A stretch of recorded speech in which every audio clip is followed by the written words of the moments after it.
G'day guys, welcome to another live stream on Sunday morning in Australia and in North America and South America. Obviously it's a different day. It's Saturday. Anyway, good to see you here. Thanks for turning up. Lukey, those beating eyes.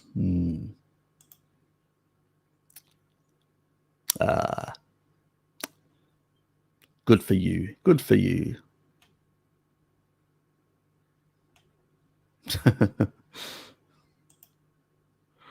G'day, Richard. Thoughts on B vitamin treatments for schizophrenia and some information of too high 3, 6, and 12. I still haven't made that video, but it is tied to the gut microbiome as well, keeping it healthy. So it's the B50 vitamins for so it's a number of things. It's the B vitamins, it's the Ruteri, it's a number of combinations to keep down the pathogenics, allow the other ones to regrow. I mean, that's why you've got your appendix, which is basically like your cecum, because it was originally where your gut microbiome resides. And so you can actually restore it from there largely. I mean, there's still some in your colon that basically can grow again under the right conditions. But that's for a up and coming video. There's a lot of things on schizophrenia. It's not just the B vitamins. There's a few other things, but there is an interplay between vitamin D, B vitamins, gut microbiome, and a couple of other things. And that will be coming up this month. So that will be the focus. I do want to do one on cardiovascular sort of stuff, but that's next month. So I'm going to hold off from that. So there's a couple of things that I've got in the pipeline, so to speak. But I've just recently, because I haven't had a lot of time, I've just been doing a bit of clickbaity stuff and a few shorter things on the little things here and there while I'm still doing some research on some of the other aspects. And that's taking a bit of my time now and then within, family life and everything else under the sun. Anyway.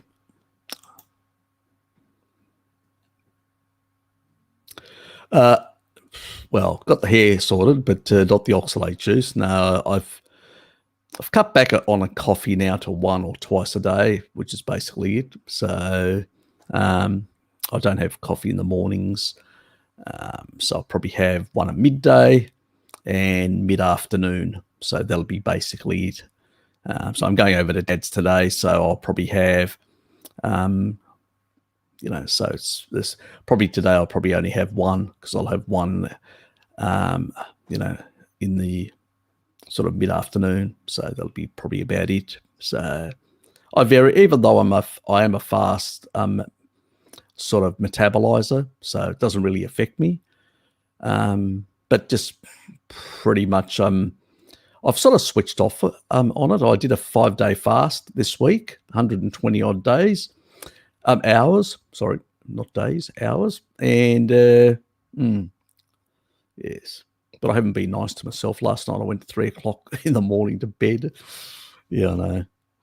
And got up early today, so I only got about, just a bit over 5 hours of sleep or whatever. So I'm not optimal, so to speak.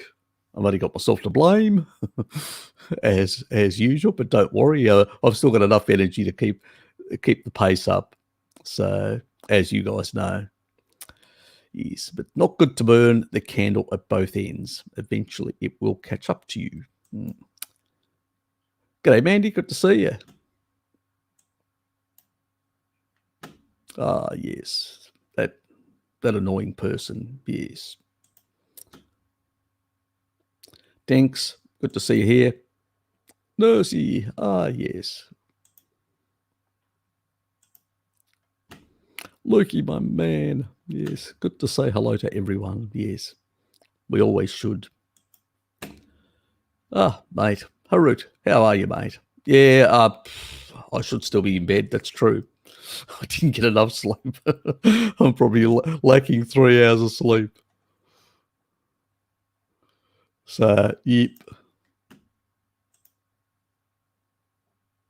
But none of us are perfect, as we know.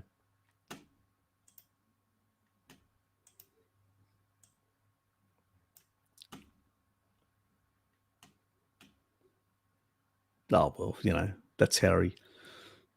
He's so inefficient he is, isn't he, Lamps? Yeah, I don't know what put up with him. G'day, Denial. Good to see you here. Haven't seen you for a long time. Thanks for turning up. One of my recent channels that keeps on turning up, which is good. I see Fate. Good to see you here. Always enjoy your questions. G'day, Dylan. And hi, Nikki. Kitty. Nikki. Kitty, sorry. I'm losing it. Lack of sleep, exactly. Is a mess. Had a hard time staying awake at 5:30 p.m. It's that Bitcoin mining that you're doing. Hope it's paying off. G'day, Honest. Yes. Good to see you also, you beautiful woman.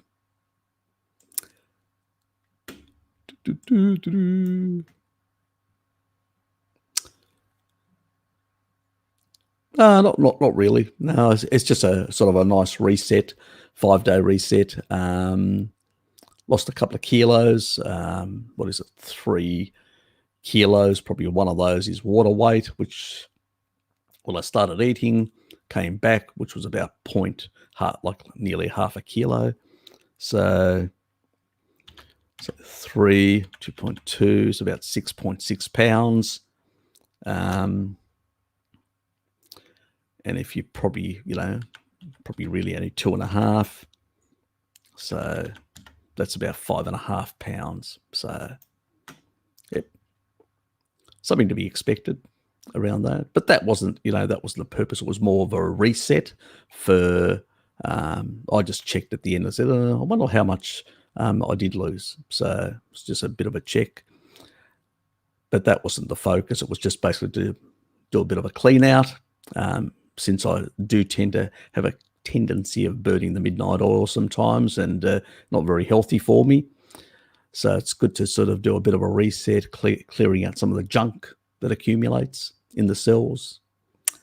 Yes, being in my mid-50s, I don't like doing chronic. I don't think chronic fasting is good for you, but I think that every 6 months or every 3 months doing one of these, and this is, God, when was the last time I did? It was either 3 or 4 months that I did the last one. I can't remember exactly. Hard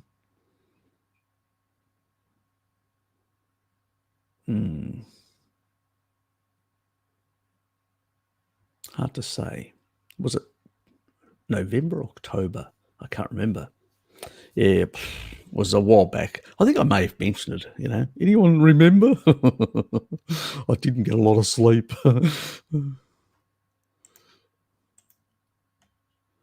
The rise and shine.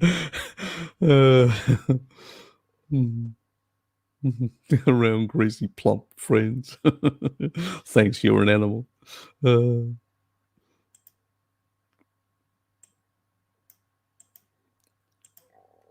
Fapnado. Good to see you, mate.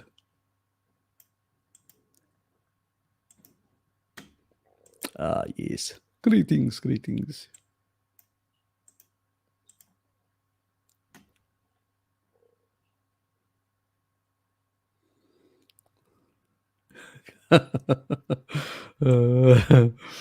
It's coming. It's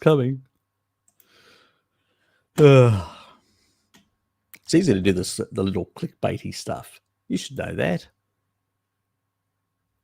Helps as well, The AI is keeping tabs on me.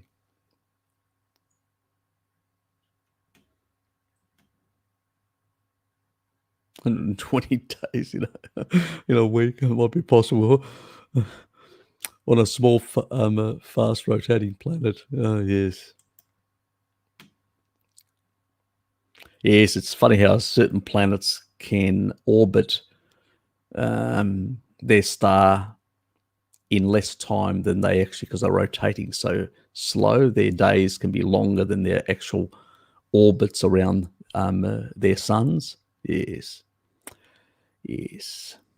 Weird and wonderful things that exist out there. It's probably because they got hit in a certain way that sort of slow down their momentum. Even our sort of even Earth is sort of slowing down a bit, and also the gravitational effect of the moon is actually reducing as it's sort of moving further and further away from us. So, yes, the gravitational well. Yep. Luke, good to see you here. Hello, Harry. Got my raw data. Want to know which ApoE gene variant I'm with. Ross, do I look for? Off the top of my head, actually, I'll do later tonight if I get a chance, a little short video just showing the genetics. That's good. Yeah, it should only basically take about 10 minutes. That should be a very easy one. I'll just do that and I'll post it just for the ApoE 4, the 4s, the 3s, and the 2s. There's a couple of others, but they don't seem to have been expressed in human genome. It's only those 3. And it's basically chylomicron resonant time. That's really what they control. So if you've got a 4-4, the uptake of chylomicron remnants is quick. So when you take in fats, chylomicrons in a healthy person, 10 minutes circulating around and all that. And then basically they will go to adipose tissue, drop a bit off, and then basically go off to the liver, interact with HDL, which has got the ApoE receptor, and basically they will be uptaken when they've got the right key to get into the actual liver. They will be uptaken by the liver rapidly. And that's the problem. The ApoE44 is the original phenotype. And so we are vulnerable if you've got carbohydrates or a lot of glucose in the liver to basically creating that sort of, inflammatory situation within your liver. Too much sugar, too much fat at the same time. That's why people which have got ApoE44 tend to be the most vulnerable.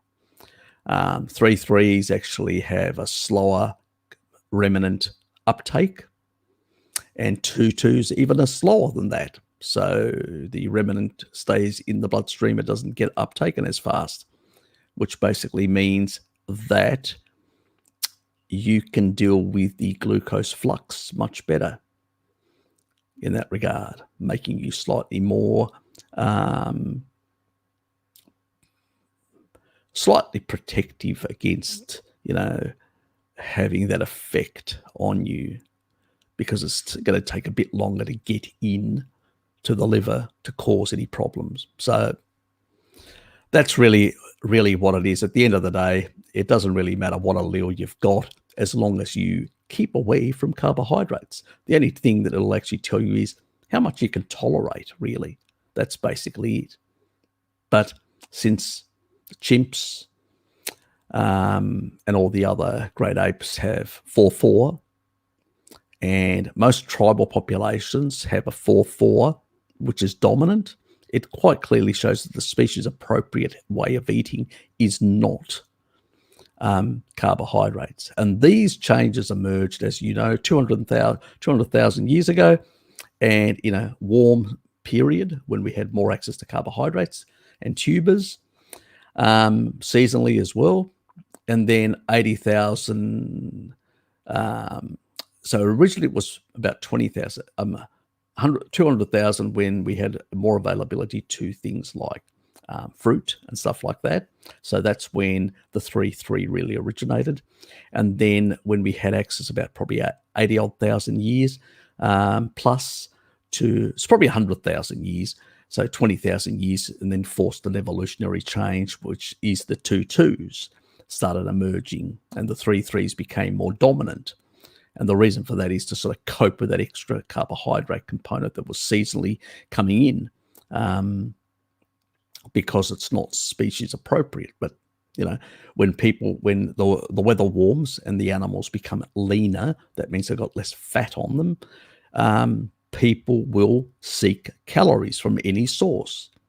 You still require energy. Energy deficits were a very big problem for tribal populations. So that is what forced these sort of genetic changes.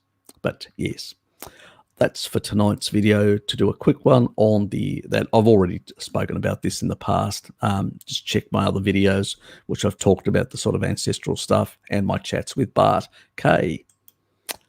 Yes. Yes, I did. What's wrong with that? In biology, there are only two sexes, male and female. That's basically it. The rest are constructs of woke academics.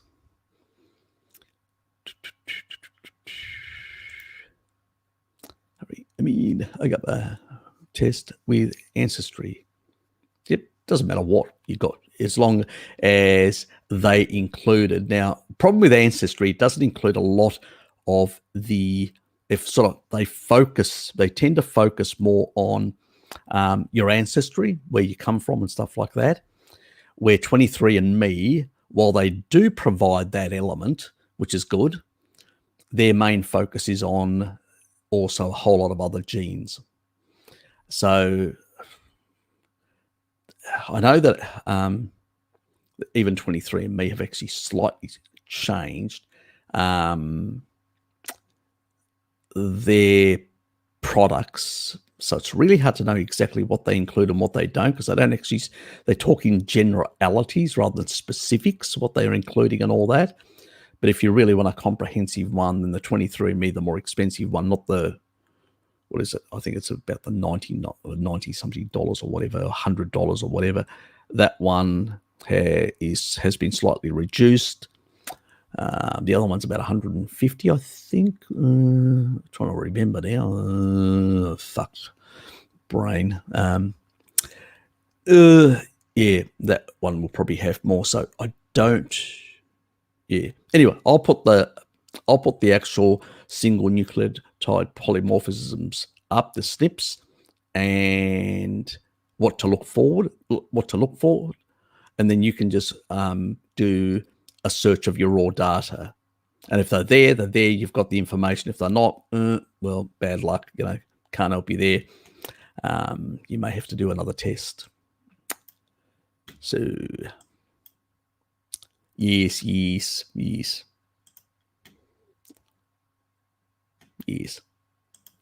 so woke, isn't he? God, doesn't work. Doesn't work with me, I can tell you.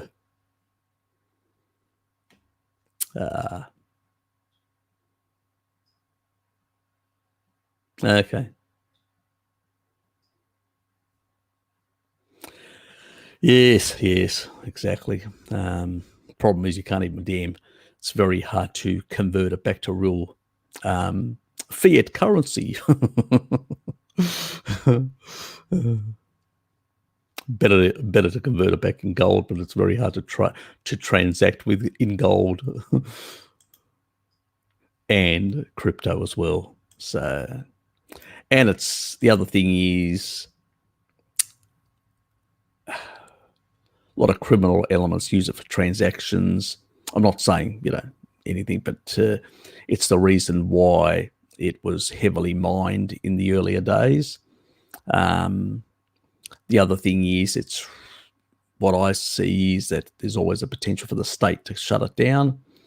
and there's always the risk that it's not actually a currency or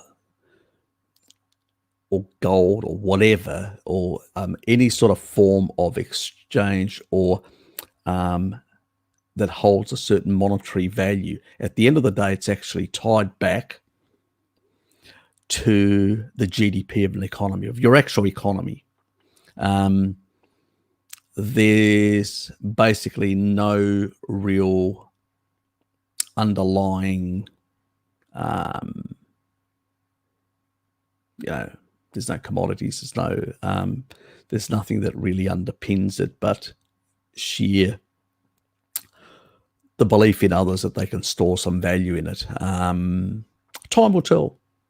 I could be completely wrong and have missed out on a great bonanza. So, don't know. Yes. Okay. Was it October? Okay. Yep, there you go. I just couldn't remember. Thanks, Mandy. It's got better memory than me. Fuck. What am I doing wrong? Yeah. Thank you, Tinks. Yeah, a few curly ones there and a bit of clickbaity stuff. You got to try and work with the AI here and there. Not that I mean, my sort of long sort of streams and stuff like that don't really help me, to be honest. But I enjoy them, and I enjoy giving you guys an opportunity to sort of interact with me, ask me questions, get some answers, because sometimes it's can take some time. Look at thanks, mate. Thanks. Lukey's shared something, which is nice of Lukey.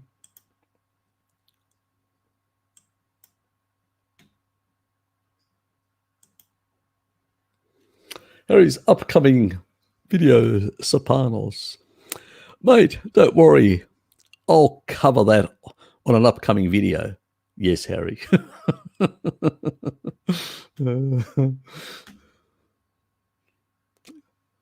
Is that my distant future, what I'm going to look like? Hey. I've got a rugged cuteness.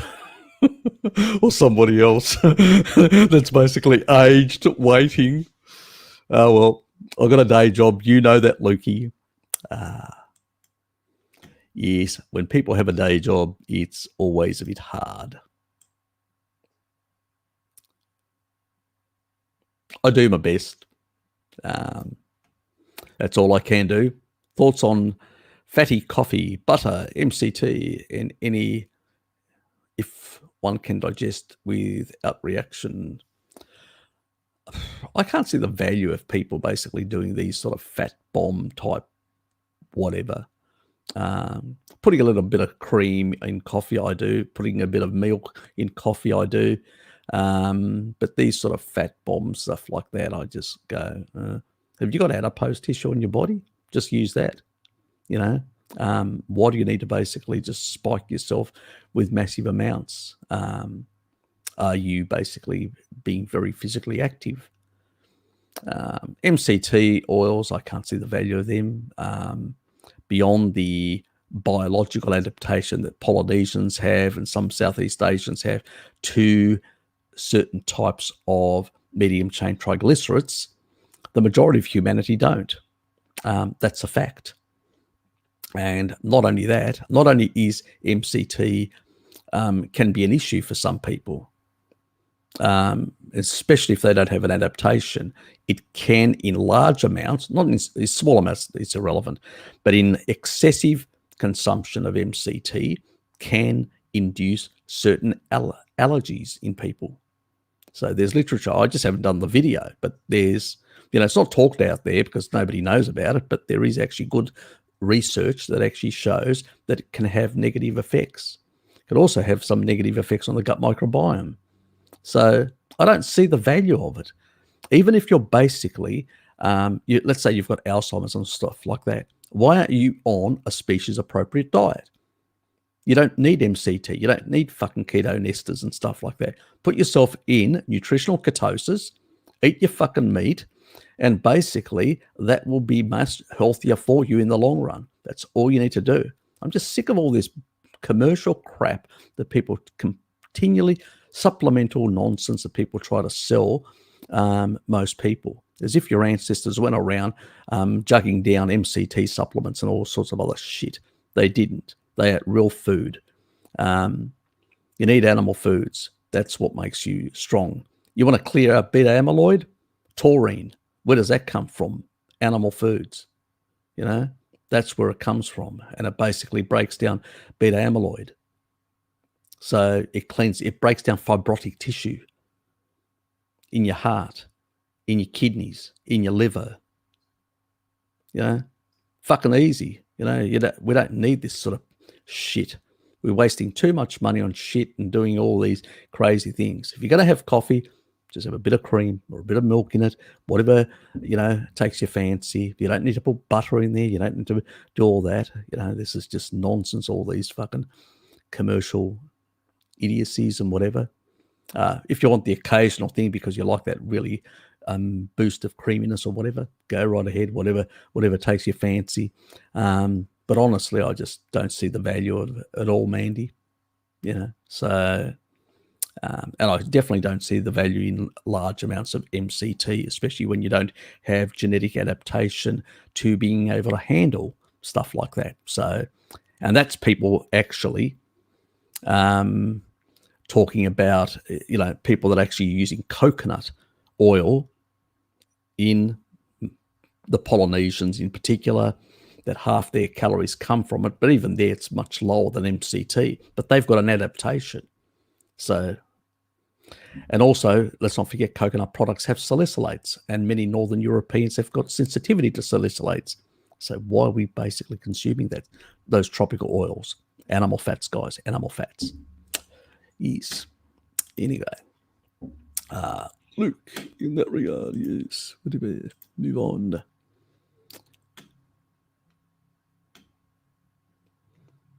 Huh?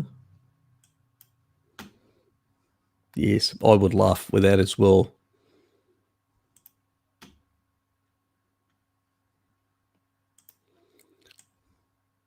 Like what exactly? She's a woman. Okay. She's got the right chromosomes, she doesn't have a Y in there, so it's she's definitely a woman. And if you're a man, you've got, the X and Y, and you're basically a man, and that's your biology. Now, how you identify, you can identify as an attack helicopter, as Bart would say. So, and anything else, I don't care. I sometimes consider myself, a volcano, an attractive one. Anyway, I've never done an ancestry DNA thing. I think it's a good investment to do, Harry. Depends. Look, if you're eating a species appropriate diet, you probably don't need to at all. I did it at the time because I was interested in finding whether I had any really susceptibilities, and I did find some susceptibilities. It depends on your ancestry. If you're basically doing a species appropriate diet and it doesn't seem to be working for you, like it wasn't working for me, and then I found that I had some vulnerabilities when it came to NTHFR, to choline, to a number of different biological pathways where I could not convert certain methyl groups and stuff like that. And I realized, I've got an issue here. So some of these things are much rarer, like they're in 10 or less % of the population. But it's sort of, once they're addressed, those issues go away. So, could they be that? So if you've tried a lot of things and you're really not there, then yeah, it could be a useful investment. So it depends. But if you're feeling pretty good with what you're eating and all that, and you don't, why waste your money? So it all comes down to a lot of things. So that's a personal choice you need to make, how much you want to look into genetic susceptibility. But genetics is not, remember, genetics, your DNA, your genetics is not your future. There is epigenetics. That means what you eat, the way you live and all that has a direct effect on whether you turn on those genes or turn them off. So even if you've got something and you eat a species appropriate diet, you can turn those genes off and they will never affect you even if you got them. So it really depends. I can't, that's my sort of pros and cons. And it really, how much do you want to know? Sometimes people that know too much, because they may be hypochondriacs and it may be very bad for them because it may be very stressful. So I would say to those people, probably give it a miss, unless you really have to know, because you've got, things are not really at that 100% if you've covered everything nearly. So, yeah, I can't give you an absolute blunt answer on that. You'll have to resolve that yourself to some extent. It's your money after all. I don't like telling people how to spend their money.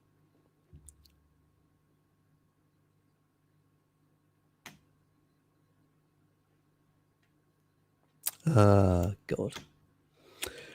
Here we go again. Hey, Harry. Again. Good to see you, Spin.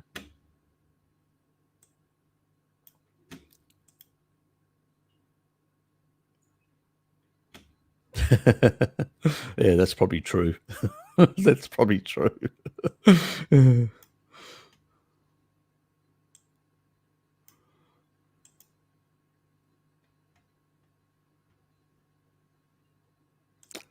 No, they like to have a central bank that can give them what they want. Get it right. I was really surprised walking up with some small zits on my lower lip earlier this week, doing a 72-hour fast. Is that from burning off holiday season, cheating fats in the tissue, omega-6, oxalates?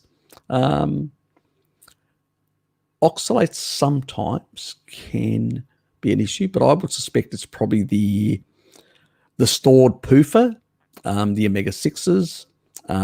You may have, like all of us, probably eating. When you're losing weight, it doesn't matter from what you're doing, you'll be releasing free fatty acid. Now, some of that free fatty acid, you've basically got 3 dominant in your adipose tissue. Let's make that quite clear. In some other tissues, there can be different varying levels. There's about 1/3 from memory, don't quote me, omega-9s, which is oleic acid. It's about 1/3 of what's in your adipose tissue. The next dominant one is about 28+%, which is palmitate, which is a saturated fat. So MUFA, saturated fat, and then linoleic acid, which is an omega-6, which is about, God, I'm trying to think. It's either 13.5 or 15, but I can't remember for the life of me, because there are other tissues where it's 15. Yeah, so it's one of the two. So when you start releasing that 13.5 or 15%, I think it's 13.5% in adipose tissue.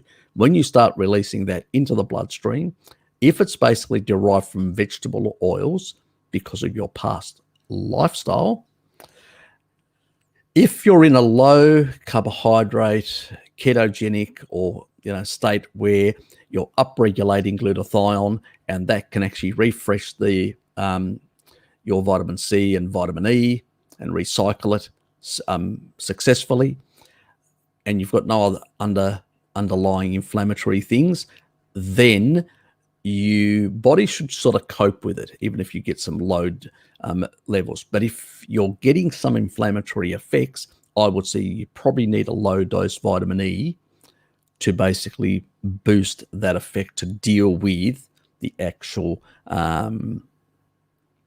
the amount. So there may be even a requirement for alpha lipoic acid for a period of time when you do fast, just to take it in that period as a master electron donor. So that is one of the problems with, with those sort of fats. If you've incorporated them, as I said, they get incorporated into tissue, body tissue, for up to 7 years. A low dose vitamin E, the Jarrow one that I recommend, is a good one for that purpose. But at the same time, if you're losing weight and they're in your adipose tissue because of past indiscretions, they could have an inflammatory effect. So it's just one of those things, unfortunately, so yes, such is life, as one would say. Yes. So if you're getting them each time you're doing that, then I would say a low dose, the Jarrow one that I've talked about in the past. So that's the one I would take to deal with that issue over that period of time. Yeah. So yeah, look, I will do I need to do something on fasting and tell you exactly what I do, what sort of supplementation, how I do it, and all that sort of stuff. Because there's a number of angles that I deal with. I don't do the standard sort of, I look at the excretion rates. You've seen my videos about magnesium, potassium excretion, and all that, and how I deal with that. There's the zinc angle. There's a number of things that basically people are probably not aware of very well, and they stick to standard electrolytes. So I'll try and do something this week, a little short one, just telling you exactly what I do, how I do it, what I take when I'm doing that. And I'll include some of these issues as well. Anyway, let's move on. Actually, I'll put Loki's thing up there. Harry's Bart stream for 2 hours. Harry's stream 3+ and twice. I wish I looked that young. God. Oh well. He's half my age. Anyway, back to this old geezer. Definitely crap stored in your... Yes. Fat. All sorts of gross chemicals in it. Yeah. Look, fat cells store a lot of shit. Yeah, so it could be all sorts of things. That is true. It's why I usually boost, and this is what I do when before I initiate I boost up my choline intake and my taurine intake, because I want to have my levels of saturation of both those much higher, because one, they're dealing with free fatty acids, the sort of the choline side of things, but also the choline plays, a sort of methylates away some of the xenoestrogen effects from some of this crap that's coming out. See, this is going to be part of the video, but you know what I mean. And taurine does some other sort of stuff. So I will get into that, and you guys will understand how to prepare for a fast, what to do, blah blah blah, and all that sort of stuff. So that's coming up anyway. Yeah, g'day, Shell. Good to see you here.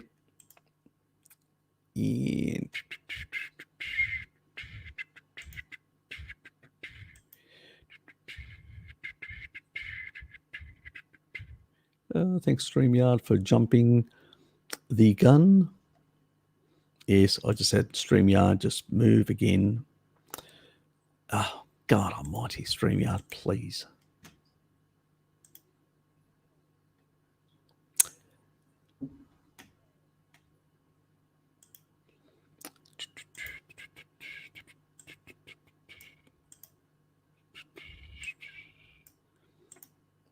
Quickly cycle through these.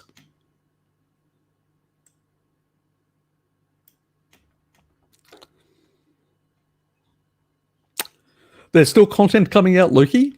So yes, there's still stuff coming out. It's just, oh, thank you. Yes. Yes, I get on my pulpit and preach. Yes. You mean he's pissed? Harry Smash.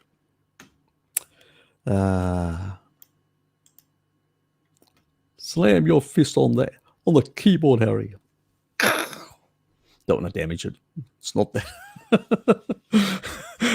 It's not that safe to do something like that with this keyboard. It's not that sturdy.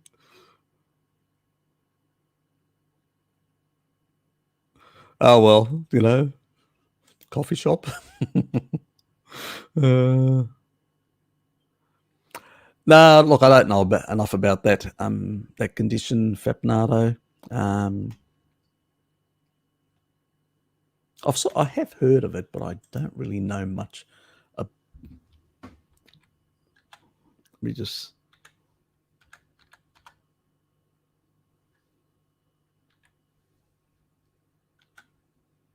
Because sometimes people use different bloody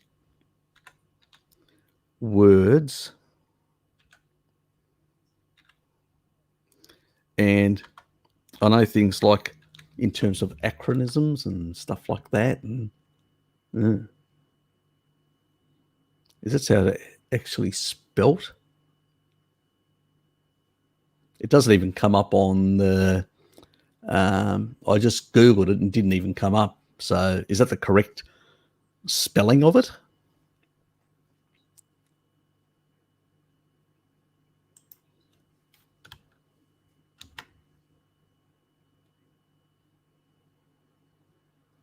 I've got no idea what you're asking, to be honest. I've heard of something that sounds similar, but no idea, mate. No idea. Good to hear. I'm a bigger volcano than you. So, if you want to ask, go and find out what its actual name is and put it up, unless you're pulling my leg. And that's not very nice, Fapnado.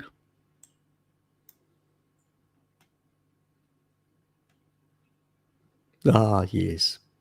Exactly, Luke. You're a bronze god. Exactly. Good for you. You'll have to turn yourself into a statue.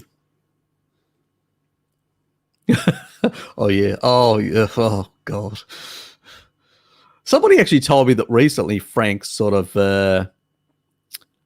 I'm chronically pissed off. Harry, I was playing off the other guy who said, you were chronically pissed off. So I wrote, okay, gotcha. I'm going, what the fuck? That sounds familiar, but yeah. Chronically pissed off. Oh, yeah, okay. Yes, that boy. Apparently he's eating cookies. Is that right? Is that true? Somebody told me he's eating cookies, or are they bullshitting me? But nothing would surprise me with Frank. You know? Yes.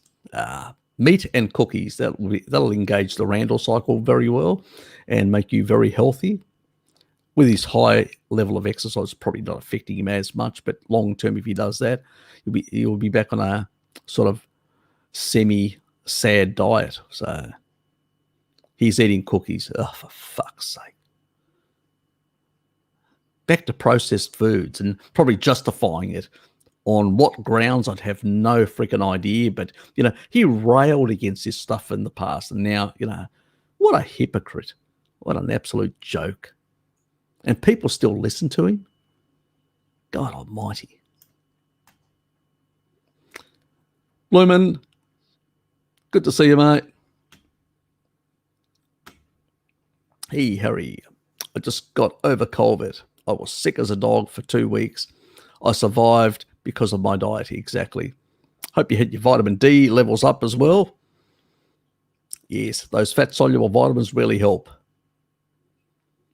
Yep, I would say probably your diet had a lot to do with it. You weren't on an inflammatory diet. Yeah. Good to hear that you've come out of it the other end really well.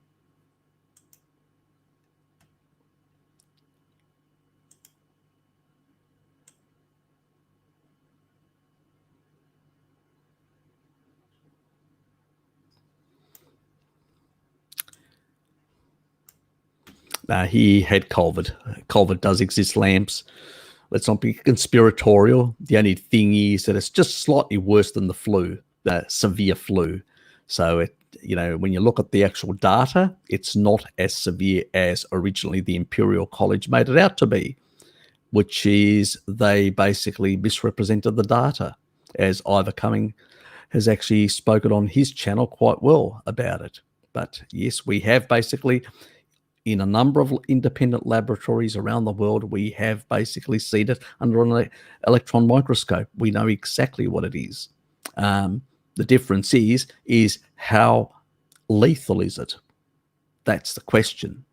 Now, all coronaviruses like the flu, that's another coronavirus, they can affect people differently, others very mildly, others very severely. And then, based on comorbidities, your health, your general health, your diet and all that, you can have varied outcomes. So, yes. But we don't need to for the flu, we don't shut down the whole economy. And I don't see why we needed to basically destroy our economy for the same reason because of COVID. Just because a bunch of crackpots ignored good research. Even the World Health Organization did not actually recommend this. I mean, what the Swedes did, they applied the World Health Organization 2019 guidelines and actually had told the population to limit their, viral load exposure, but they didn't shut their whole economy down. And in general, they didn't do too bad without destroying their economy. So it's just crap.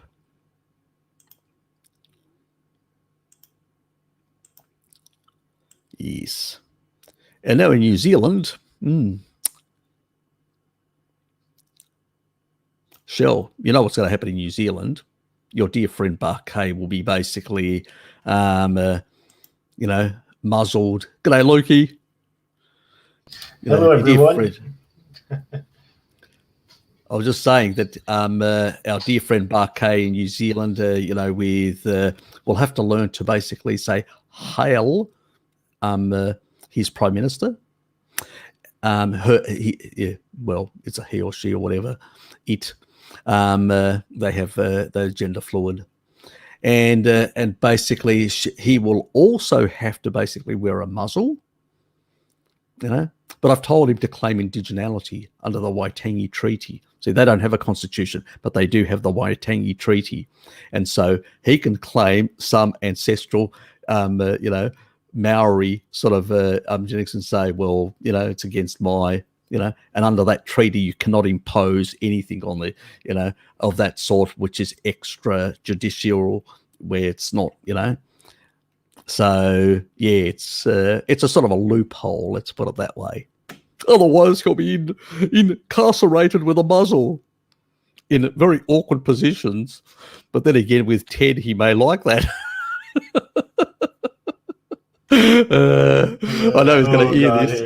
Yes, he will hear it. You can be sure. I've actually sent him a link. He said he may turn up, but I was hoping that he was around just to actually, poke the bear.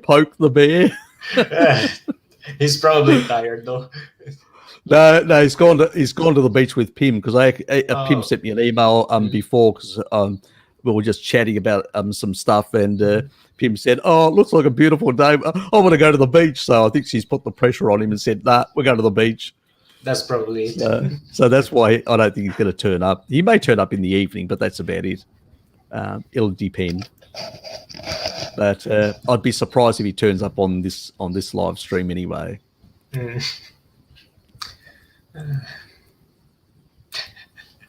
The bronze god stuff. Yes. Fapnado's got, he's he likes the woke stuff. He likes the basically the gender fluidity as well, so all that sort of stuff. He likes fairies like me, apparently. So he's into really that sort of stuff, How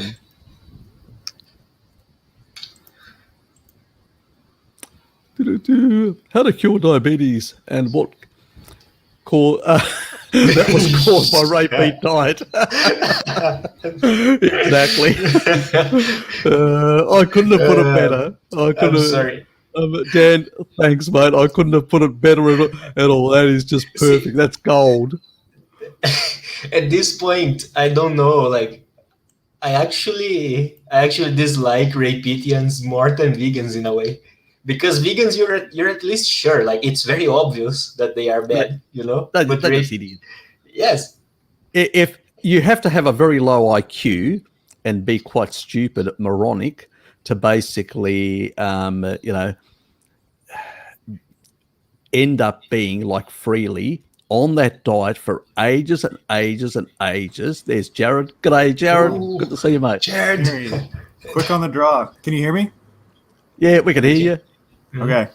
Yeah, I gotta be ready to go on camera right on stream as soon as I join. For like a second.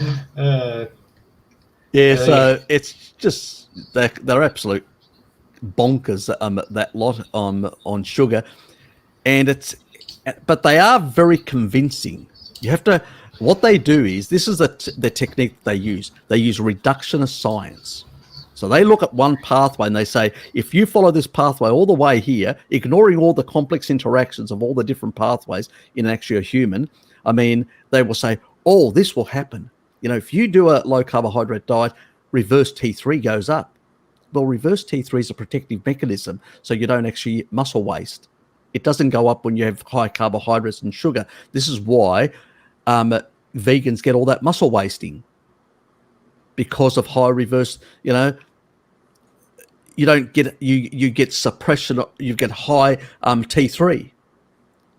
But the problem is, that's a problem, because basically you're just wasting away all your muscle.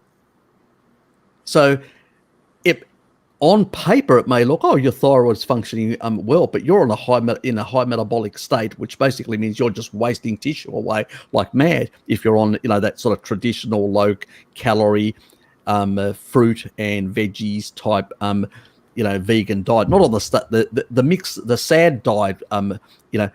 Those who are on, fake meats and all that, all the sad diet stuff, they're all fat. You can see them; they're all getting fat very rapidly because they're engaging the Randall cycle. They're eating seed oils with a lot of sugar. But the ones that are doing the traditional, the old-fashioned type, they just waste away.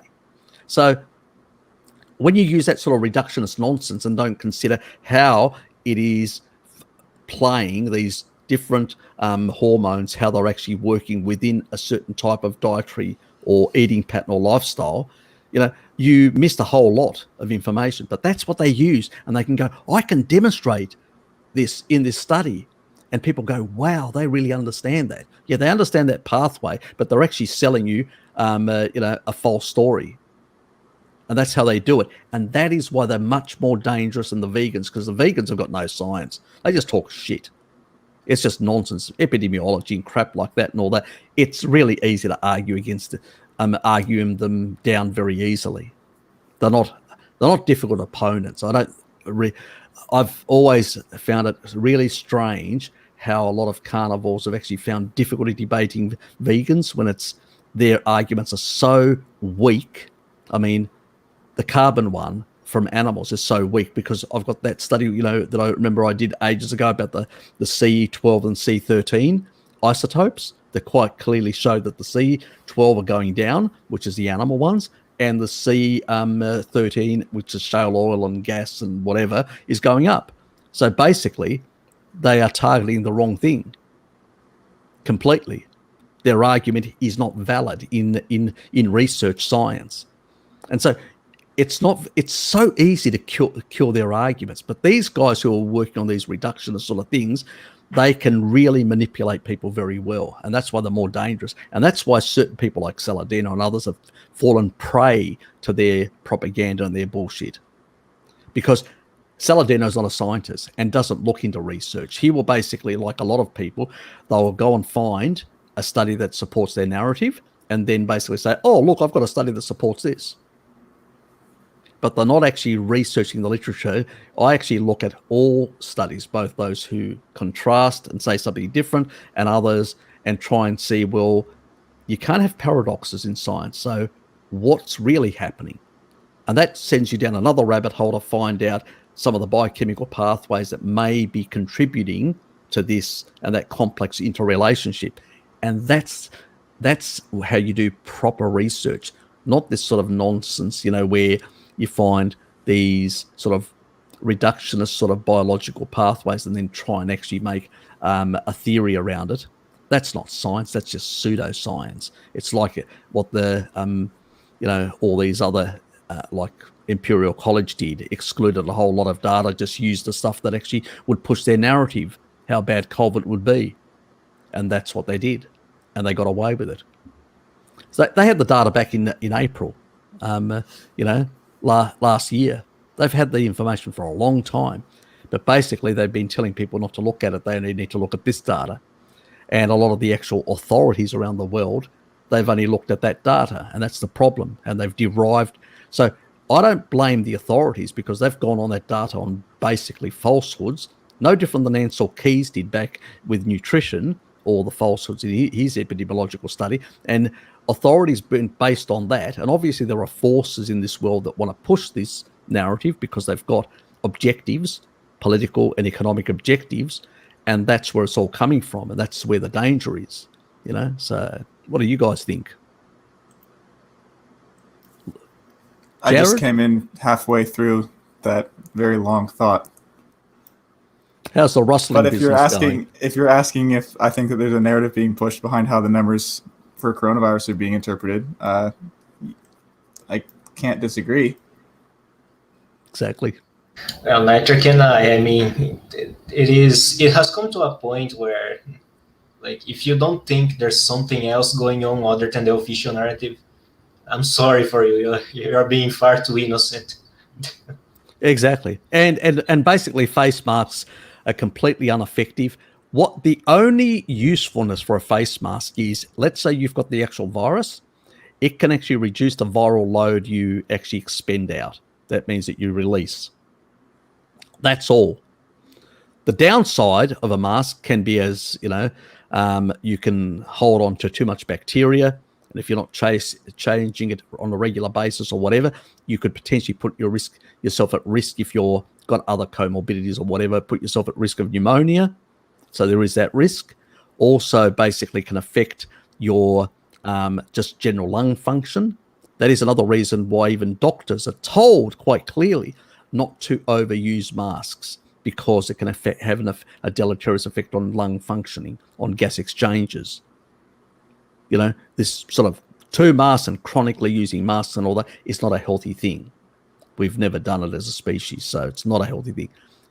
The only way, if you want to basically, avoid, like Jack does, where he puts he puts a hazmat suit on and goes out.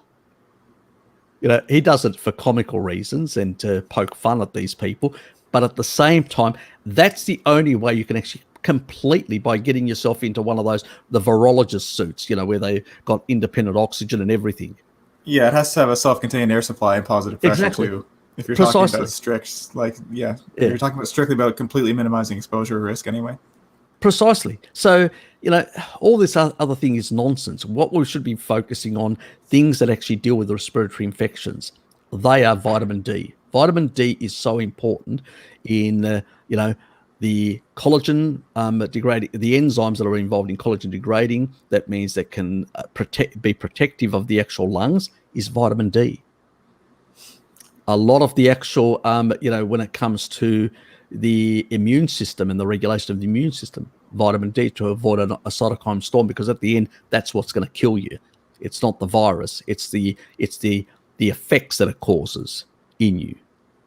So why aren't we promoting vitamin D? There's a lot of people out there that are basically saying, and even doctors, 200 doctors that actually wrote a letter of complaining, why isn't vitamin D being promoted to a lot of these sick populations? And I think the other reason why some of the actual, the mRNA, while I've criticized mRNA type vaccines because they can have an effect on, in certain people, we're just talking certain people, causing like autoimmunity. It's rare, but it does happen. There's a risk. You don't know your genetics. They haven't done genetic tests to know whether you are or aren't. But at the same time, it actually does go into the cell, replicates like the normal virus, but it's sort of in a deactivated form but it's still going to create a big viral load. So isn't that going to create a cytokine storm unless you've got good regulation with vitamin D? That's why we've had some of these very old people who are frail. Obviously it's not going to create the same level of cytokine storm or the same level of viral load that the normal virus would create, but it's still creating more than a traditional vaccine. And because it's creating slightly more than a traditional vaccine, what happens is you're getting a bigger immune response. And if that's not regulated with vitamin D, then potentially these more frail people can be knocked off the perch. And that's what's happening. Those deaths, there's 20 odd deaths here and there and whatever. That's the reason, this over expression of the immune that basically killed them off. So they could have, they may have got the corona and died as well. That's true, because they're very frail and they would be in nursing homes with low vitamin D levels. So, in the past, we used to have hospitals and nursing homes and all that, and they used to wheel people out into the sun. Mm-hmm. That's what they used to do. Now they closed them in air-conditioned shit holes, and they wonder why they're getting sicker and sicker, and giving them kibble as well, because they're getting very poor diets with very low protein and and fat-soluble vitamin type foods or fat, because it's all low fat. It's crap. These people are just slowly degraded in those nursing homes. The worst place to be. If you can stay home, maintain your health, good health into old age, like my dad does. Even my friends noticed him recently and said, "Oh, your dad's lost a bit of weight. He looks really much stronger." And I go, "He's 86." And I go, "Yeah, because he's been eating more meat." It's been a struggle trying to get him back into eating more meat, but he has. And his muscles have come back. He's leaning out. He's much stronger, So, and at any age, guys, at any friggin' age, you can improve your situation. So never give up.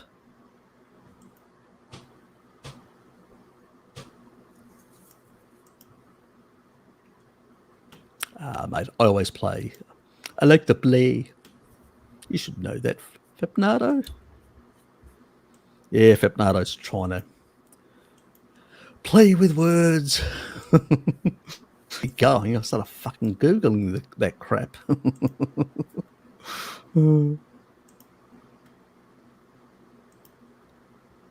Meet other guys. No thanks. I'll leave that to you. Yes, our dear friend Frankie. He's into all this sort of shit, is he? He is. God almighty. I'm not kidding. Potatoes, cheeseburgers, Randall cycle cheeseburgers especially, combining fats and sugar. Even bread. Oh, God. He used to eat eggs and some dairy, but he has abandoned the dairy completely, I think. For the most part, he's abandoned dairy completely. He's abandoned dairy completely and eggs. He has and he's actually taking potatoes and cheeseburgers and exactly. back to the sad diet. What a joke, Is he doing this? Is he still bodybuilding? No, not anymore. So he switched to like a conventional bodybuilder's diet. He's basically, yeah, exactly. He's gone back to a sad diet lifestyle. It's just. I'm sorry, this is too funny. It is basically funny, and he was out there lecturing. You know what's going to happen now? He's going to basically say that he is the ultimate sad dieter. He's got the perfect sad diet, and everybody else is copying him. And the thing is, I'm not sure. He used to talk a lot about eggs. He was overall very positive about eggs, but I'm pretty sure that he's buying into some kind of Rapitian crap about the omega-6, the omega-6, the PUFA in the eggs, in the eggs, exactly. I mean, I sent him that study of the 25 eggs a day old geezer that was eating over multiple decades. He's got that study. I actually emailed him that study. So he's got no excuse. If he's read that study and he still believes otherwise, I mean, what sort of... what can I say? And the other thing... that says everything. Like just the other day, he was saying, no, people used to blame grains for so so many health problems and stuff, but Italians eat the most grain and they have a good lifespan or something like that. That is absolute crap. That is absolute crap. The Italians actually start their meals with antipasto. Antipasto is basically cured meats with cheeses and stuff like that. That's how they start all their meals, with antipasto. I know what traditional Italians consume. And then after that, then they will have potentially some carbohydrates with, but small amounts, like the traditional people used to do. If you go to villages, they still do it. Small amounts of carbohydrates and all that, and they're physically active. Yeah, exactly. You know, so the way people make like a plate of pasta today is that it is 80% pasta and just 20%. That's not how it used to be. No, it's not. It's not. If you take a look at how the traditional Italians ate, was a small amount of pasta with a number of other condiments and stuff like that, and some, pickled foods and stuff like that. So very different. I know a number of Italians, and I've actually, his parents are not modern Italians. They don't live a traditional Italian life, I can tell you. I know traditional Italians who are good friends of my father that are in his age bracket, and I know exactly how they eat. And they don't eat like that. Traditional Italians ate very differently than modern Italians. It's no different like modern Greeks. Today you go, like the fast food is just exploding in Greece as well, and you go and you get a gyro, and they put potatoes now. And it's the last, it's what Mary talked about when I had her on, on my channel, talking about the changes and the younger people, and they're getting less healthy and having health problems. It's because they're engaging the Randall cycle, mixing macros and stuff like that. We know that happens. This sort of nonsense. In the past, people basically may have consumed some carbohydrates, but they were actually having 3 meals a day, no snacking, or 2 or 3 meals a day they were having in the past, and they were doing a lot of physical work. And they were having small amounts of these at every meal. So completely different lifestyle. But when you exceed your caloric requirements for the day, that's when you engage the Randall cycle. It's quite clear. The physiological, the science is quite clear on this. It's not ambiguous, just because people have preferences and basically ignore the, science, that's a different thing altogether. He just should say, I like this. I don't think it's healthy, but, I've got no issue with that. Somebody says, I like to have some indiscretions or whatever. Fine. Your body, you can do whatever you like, but don't actually promote junk, opinions on people that are basically susceptible and vulnerable. So, no, I have absolutely zero respect for him. Yes. It's... what can one say? I had bronchitis at least once every year. I had pneumonia 3 times when I ate a healthy, not even a cold in the past 2 years since ditching plants despite nursing infected people. There you go. So you're in the medical system, and you've basically gone over spin-wise to a carnivorous diet, and you've noticed the benefits. Exactly. My sister had, she was on my younger sister, vegetarian diet for 25 years, and she had structural asthma. There's a whole lot of different asthma. When we talk about cancer, asthma, whatever, there's a long list of different conditions. It's a spectrum. So we've got to be very careful. But where she was on that spectrum of asthma was basically she had a sort of a structural deficiency. She had deficiencies, basically. That means she wasn't getting enough choline in her diet and enough palmitate, saturated fat. And as a consequence of being, avoiding those sort of things and using low-fat type yogurts and low-fat type foods and more carbohydrates and stuff like that, because she was sort of vegetarian, she ended up basically having for 25 years asthma. She came back when the Greek economy went to shit. She came back and stayed with me for about 10 months before she moved out. And within those 10 months, her asthma evaporated, even though she was a light smoker. And the reason for that is still haven't convinced her to come online and actually tell a story. But anyway, at some point I may try to twist or blackmail her to come on. But anyway, it's always hard with family. They go, I don't want to be part of your YouTube world. Fair enough. So I can't force people if they don't want to. But pretty much, what is your lung surfactant made of? Palmitate and choline, which is a saturated fat. It's the second most stored fatty acid in your adipose tissue for a good reason. Very important structural material in a number of parts of the body. And when she was able to get enough of the nutrients she required, she restored the functioning and improved her gas exchanges and clearing out of particles. Her asthma went away, and it hasn't come back because she still eats. I mean, she does a low carb diet now. She's occasionally does at the beginning of every year. I don't know whether she does it for me or for what reason. She does the carnivore month, and that's it. And then she just goes back to, I think she does like some, carbohydrates and stuff like that. It's not, she realizes it's not the most optimal, but she says, look, I like them. I like to have some pumpkin and zucchini and sweet potato and stuff like that, and a bit of carrot and whatever. So fair enough. I don't make an issue of it. But generally speaking, she keeps her diet fairly clean and with more animal fats. Probably consumes, like Dad, quite a bit of pork. She makes her own pork rinds and stuff like that as well. She's pretty good. Her pork rinds are really nice. So I can tell you I've tasted them and I do miss them now that she's moved to Western Australia. Anyway. Yeah, well, she had some value for being here. I mean, God, if you don't exploit your family, who will you? For food, that is. There are some weird, some paradoxical, you might call them, anecdotes of people with asthma who swear that smoking cigarettes helps them.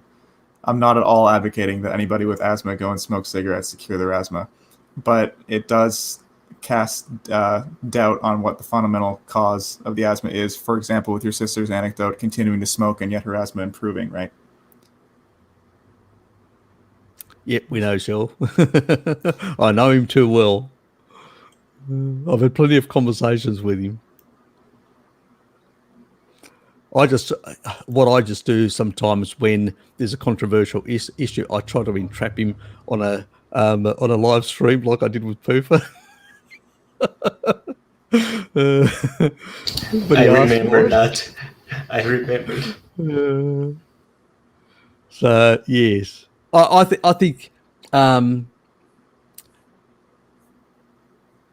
think he was on when it came to basically chickens and poultry in general and pork. He was sort of influenced, like I was, with the old paleo community sort of things and all that. But once looking into the research, I go, nah, it can't be the case.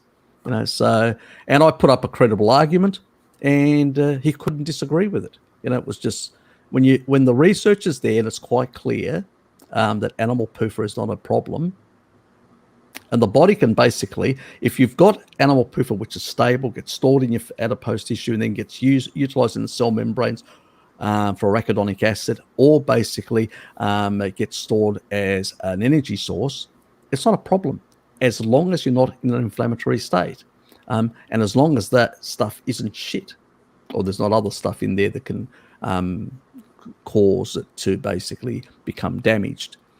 So it all is nuanced in that regard, but definitely, seed oils and stuff like that are very damaging for a whole lot of reasons, where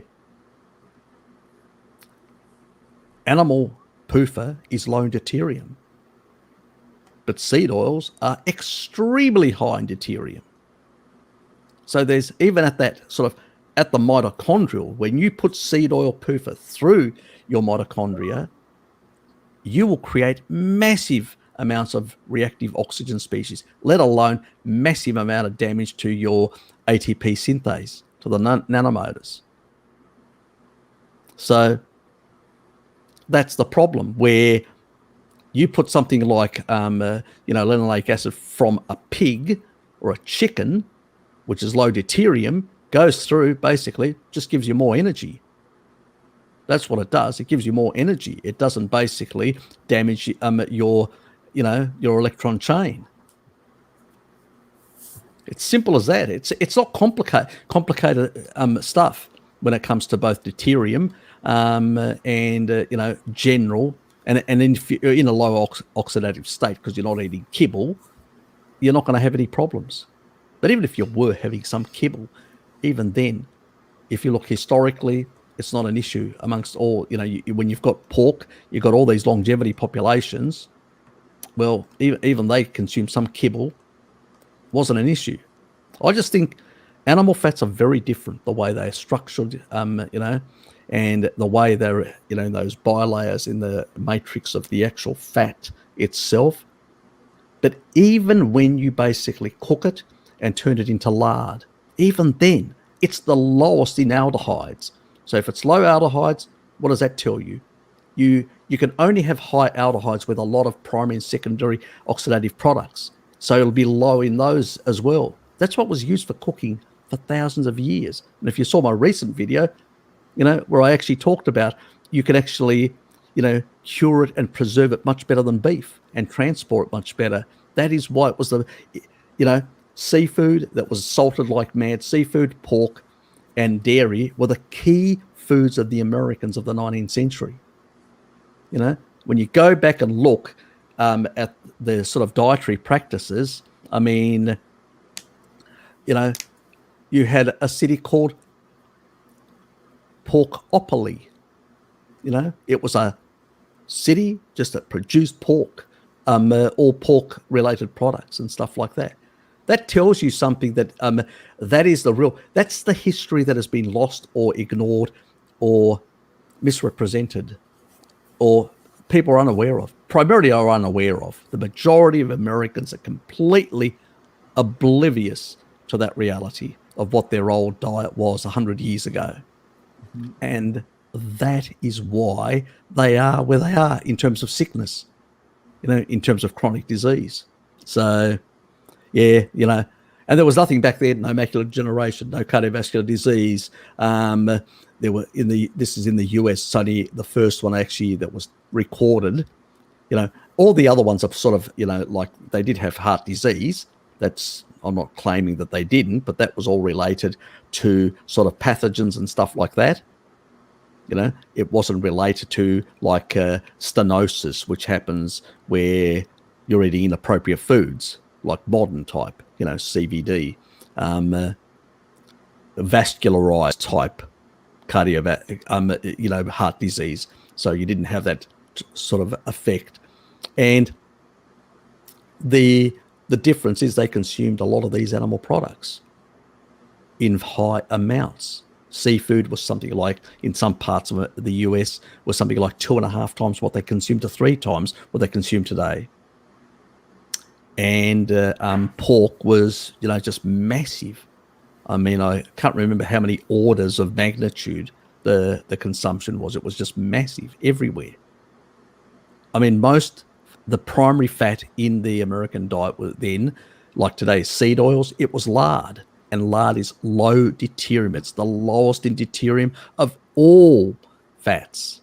Even tallow is higher. Even butter is higher. It's the lowest. So in terms of nanomolar efficiency energy production, that is why those people were robust and strong. They could go for miles. They could trek, the outbacks and into, rough terrain on horseback and whatever. They had energy. They were strong people. The Americans today, a shadow in comparison. The US Army can't even get 30% of its troops to active state. Do you know that? I've actually heard the head, the key general in the US Army, I forget his name. I actually saw a YouTube video where he actually talked about in terms of, where the US military is in terms of readiness, the Army itself, 30%. Because a lot of people are chronically sick and all that and fat and whatever else. Was that Flynn? Sounds familiar. But he was basically talking about, I can't remember where he was talking, whether it was actually on Capitol Hill or somewhere else, but he was actually, I'll have to find it and probably next stream. And he basically was telling them, the readiness level was very low because of these things. I mean, what a joke. What an absolute joke. This was the situation that the British Army found itself early part of the 20th century, where people were undernourished, not getting too much kibble in that diet at the time. Where in America, they were awash in animal foods. And those people were much bigger, stronger, taller, more robust. And you could see the difference. People noticed it back then. So I just say to people, go back and look at your history. Open your eyes. Stop listening to the crackpots out there who are lying to you. So that's why I want to do some of these historical things and all that, to bring some of that information to people. So when somebody says something, they can go, I'm going to attach Harry's little video here and I'm going to say, well, you're wrong. Here's the proof. Stop misinforming people. And because that's powerful in our polemic against the veg-tarded and, all these repeats and whatever else. Because they need to explain, that's a paradox, why people consuming far more pork in the past had no health issues and now they're consuming less, and they do. So how can it be the poofer, you fuckwits, you cockwombles? So this is how we have to fire with fire. That's how you fight these fucktarded idiots, So I'm glad this stream isn't monetized. And never will be, because basically I swear too much. Yeah, we've said far too many keywords if monetization is a concern for you. I don't think it will be, don't worry. So basically, I don't care, because at the end of the day, this isn't for me. I've got a day job. This is for me for different purposes.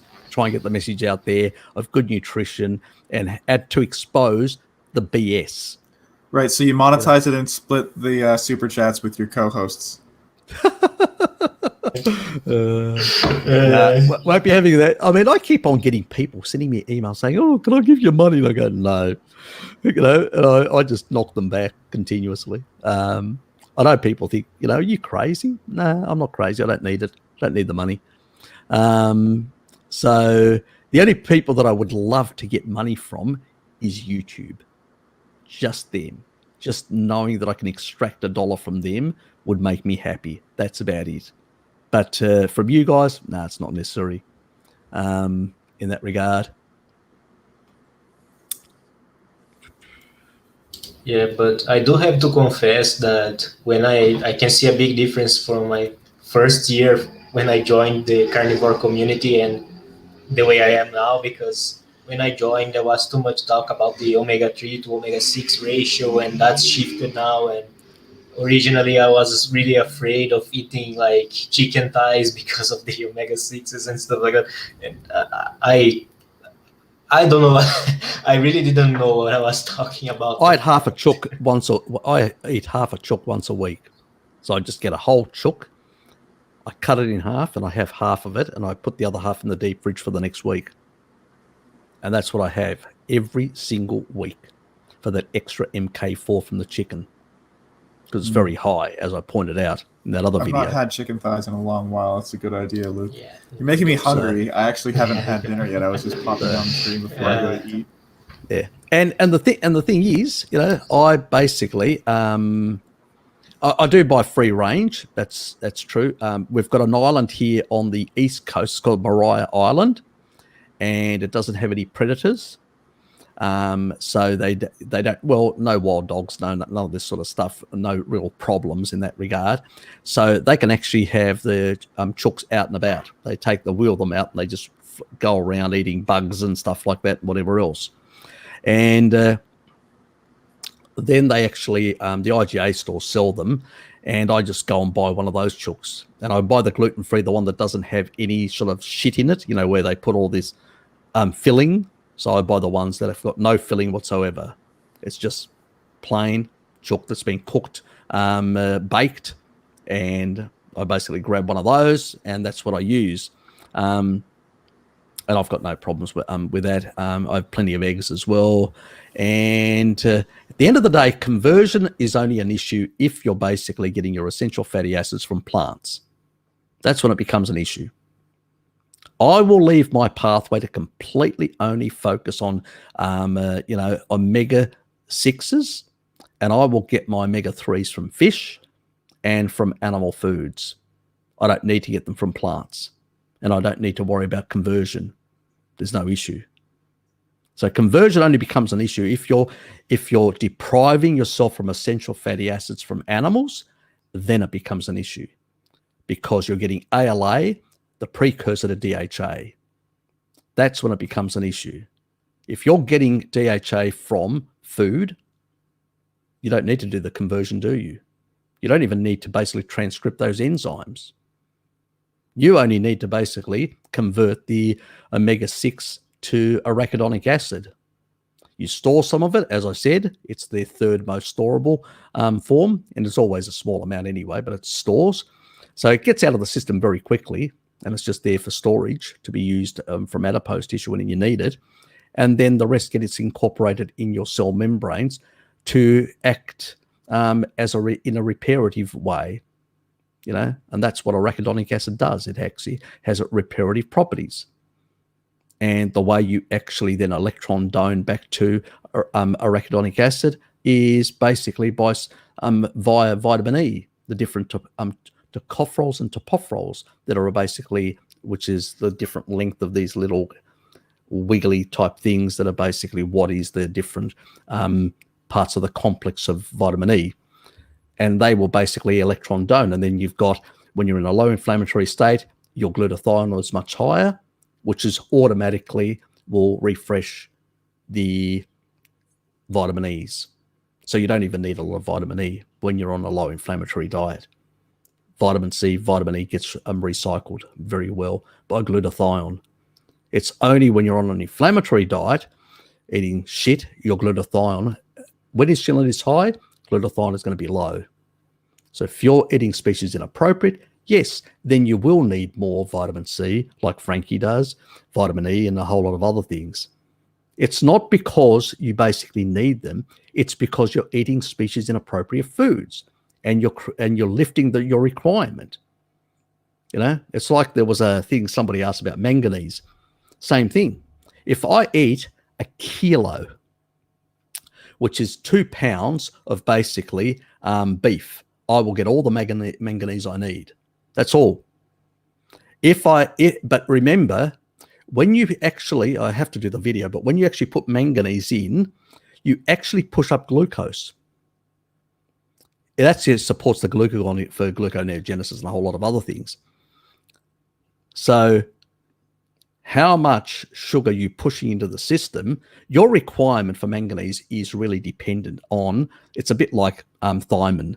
You need double the thiamine when you're taking carbohydrates. When you're not, you only need 50%. Same thing. So really, your real requirements are basically have a big, thick steak, which is basically about 450 odd grams, which is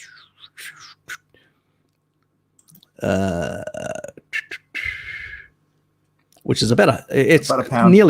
It's about a pound. It's about a pound. 454, right? Yeah. Yeah, exactly. It's about a pound of beef to get all your real requirements for manganese.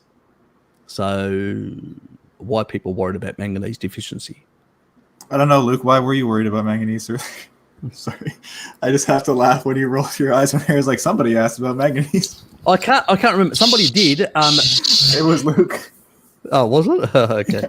It was me. Now you know. Don't worry. Just eat more meat. I mean, I just keep going around and seeing all these different critiques and stuff, and then I'll start researching something, and I'm like, you know what? I should do that Daphne thing. Eat your fucking meat. And I was like, okay, this could be problematic. And then both Harry and Bart are like, nah, that's not a problem. And I'm like, okay. And that's it. Yes, that was a vitamin D thing.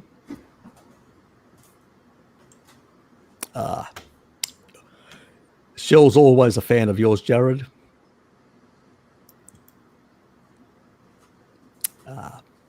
I'll take my fans where I can get them.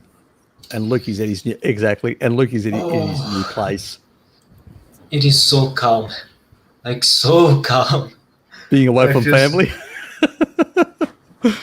I just can't. It's like it's in a way paradoxical because I like my family, but it's nice to be in control of my own routine. Yeah, exactly. And now you got a good job. Much more comfortable. That's good. Look, I'm really happy for you. Thanks, sir. I have to say something funny. Now that I'm away and I'm having a bit more control over the foods I eat, this first week only, I randomly lost a pound. I wasn't even trying to get thinner. I just randomly lost a pound. Just like that.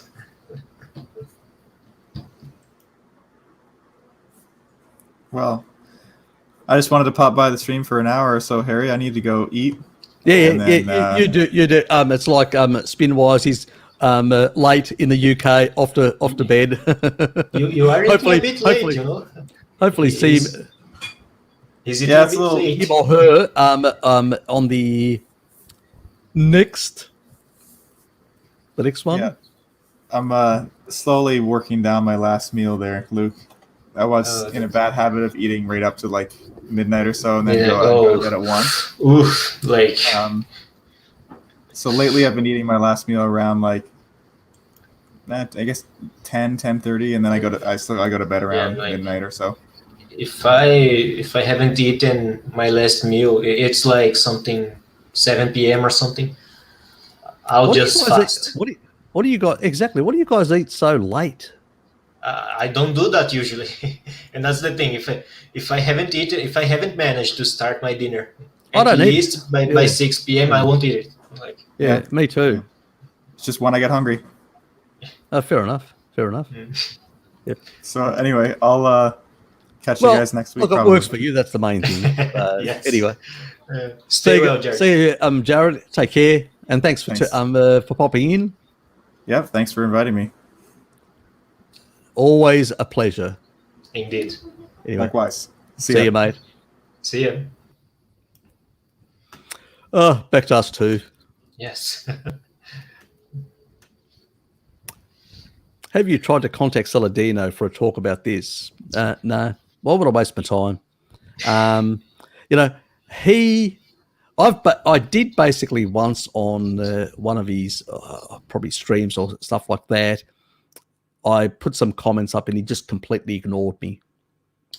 He wouldn't give me the day, any time of the day. He just basically would ignore me completely. For him, I'm just a nobody. Yeah, you have become small fry, Harry. Yeah, exactly. So it would be a waste of time. I actually tried, trying to debate some vegans, some repeat people, and all that. I mean, I even got one case where Robbie, the guy that young bloke that does a lot of the repeat stuff, and I actually, had tried a couple of times to try and get him to debate me. He wouldn't debate me. And then I actually got Bart on, hoping that he didn't know Bart. And I said to Bart, I sent him an email and said, look, come on this live stream. And he said, I just got back. I think he was at the beach or whatever. He got back and he said, okay, I'll come on, because he wanted to do a favor for me. So he comes on and he sort of he gets into the live stream and tries to get Robbie to debate him. And he would not debate him at all. So, I'm not set up right now and all that. Even though he had brought somebody else in, he wasn't set up. What a load of bullshit. He just didn't want to debate. So these guys just sit there talking shit. They're reductionist nonsense. If you were to debate them, you could pull their arguments away so fast. They sound intelligent. That's the thing. That's the danger. They sit there and they sound intelligent, that they're making sense. But the problem is most people don't really understand that, how poor their science is and what they're actually, the methods that they're using, this sort of reductionist nonsense, and some of the outlandish things that they actually say. It's like that guy, Christopher Walker, that sells a lot of supplements, but he's a bit of a repeat He's a light repeat. He's not a like full blown. He's a light repeat type version. And he actually said in one live stream, one of those little ones, he actually said once, somebody sent me the link and said, "You have to see this, Harry. What is this?" And it was all about bears coming out of hibernation, which is they are very, sort of like, in a sort of an insulin resistant state, because that's peripheral resistance. We know what it is. And they are sort of hypoglycemic and all this sort of stuff. And they are slightly diabetic is what their understanding is. No, that's peripheral, because you're basically trying to protect your muscle. If you basically, you'll waste away in the cave if you basically don't force this, where you're forced to use fat rather than sugar. That is a peripheral, that is a mechanism to protect, your muscle tissue.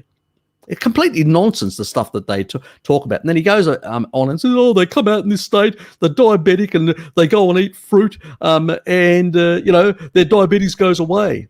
And this is what he was saying with this other guy that they were sitting back, and I go, "What a load of nonsense."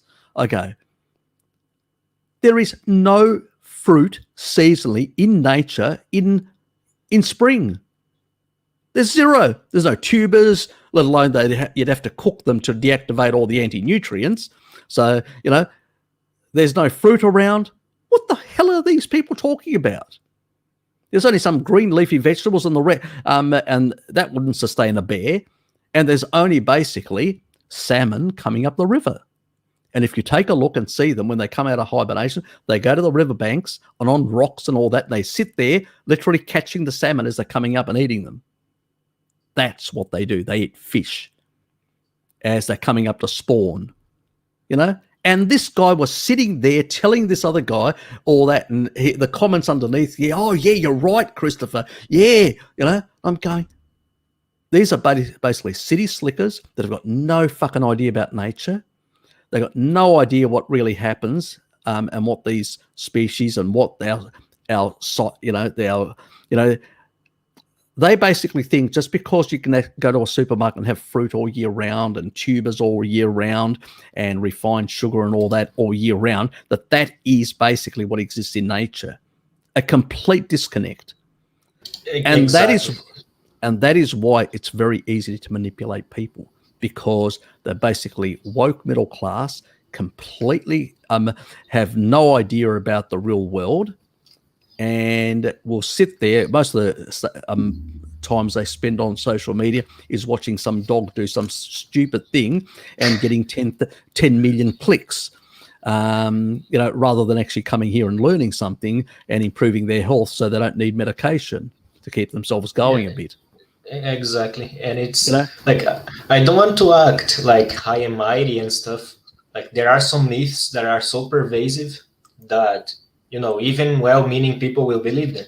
But the thing is, there comes a point when there's such a disconnect with how things work in nature that, like, what this guy was saying is such load of crap that even if you are being nice, you just have to criticize something like that very aggressively. There's no other way to put it. Yeah, exactly. It's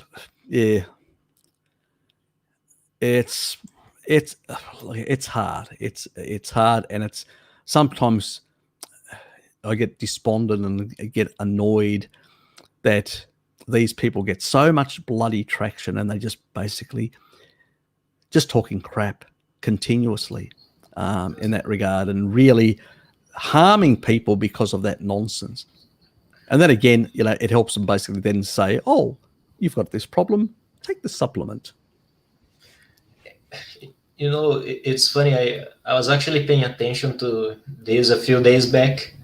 Like, some of the girls that are really into fitness, what they will usually do is that they will eat all these like sweets and stuff, and they will use low-fat dairy in their desserts and stuff, and they will basically try to go on the high carb end to avoid the random cycle so they can be lean and fit. And since that satisfies the sweet craving, people think that, oh, this is so good, this works well. But here's the thing: deuterium, and you are displacing high nutrient density foods, animal foods, with a lot of carbs. And the funny thing is, they will have, sometimes they will even use those fake milks, those white plant beverages to make a smoothie or something, and they will add whey protein to it. And I'm like, what the hell are you doing? You are if you just had the milk in the first place. Exactly. Look, the biggest problem with whey protein is, in nature, you would never consume so much whey protein. It is extremely anabolic. It actually will raise insulin. It's a quick spike. It won't last as long as sugar, but it raises it to double that of glucose. Most people aren't aware of that, but that's what the science has shown, where they've actually done pure glucose and pure, without any other stuff, but pure glucose and pure, whey, and that's the result you get. So if it's strategically used like 90 minutes after an exercise, then it can actually accentuate slightly muscle protein synthesis. But then again, there has to be enough leucine there, which whey has leucine, good levels of it. So it does help in that regard. Now, there's arguments whether is it the other compounds, or is it, I think it's synergistic between leucine and some of the other compounds in whey. But do I have any research? No, we don't. This is only idle speculation on my part. The only thing that I do have research is that it doubles the actual spike of insulin. That's it. And it does actually help drive, in the presence of good protein levels, it will drive good muscle protein synthesis. But, that's about it. It's the rest is extrapolation. And this one here, prominent carnivores are falling off the tree left, right, and center at the moment for reasons you can only guess. A lot of them are cheating and engaging the Randall cycle. A lot of them are basically doing honey. They're doing all these sort of strange concocted ideas or whatever. They're not doing basically eating species appropriately. They're eating a whole lot of different other things. They're also consuming a lot of like fake products. That means, a bit like the keto community got infiltrated with a lot of sort of processed garbage. Same thing is happening in the carnivore community now. A lot of people are consuming a lot of like these jerkies and stuff like that. Jerkies occasionally, I even have a bit of jerky, it's okay. But jerky is very much devoid. It's a processed meat.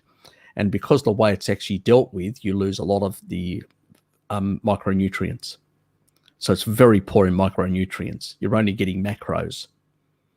So if you consume too much of that and you consume some poor other stuff, and then you're basically cheating quite a bit and whatever, you're going to fall off the wagon. Alcohol on a carnivore diet can be worse, have a worse effect. It's just because basically you're in this low inflammatory state. Certain mechanisms are downregulated because you don't need them. And then when you guzzle down alcohol, you get a bigger hit because your system doesn't have a whole lot of enzymatic pathways to deal with it, which on a carbohydrate diet is already upregulated all these enzymes to deal with the sugar load. So it can actually handle the load that's coming in from, and so this is why. But the problem is when you're having a lot of carbs and sugar, what will happen is in these people, they'll get the beer belly, they'll get fat. They won't feel as bad as somebody on a carnivore diet, but they will get bad. Now, why do you feel bad on a carnivore diet? Well, because you don't have those enzymes there to do the quick clearance. And so it hits you much harder. You get drunk much easier.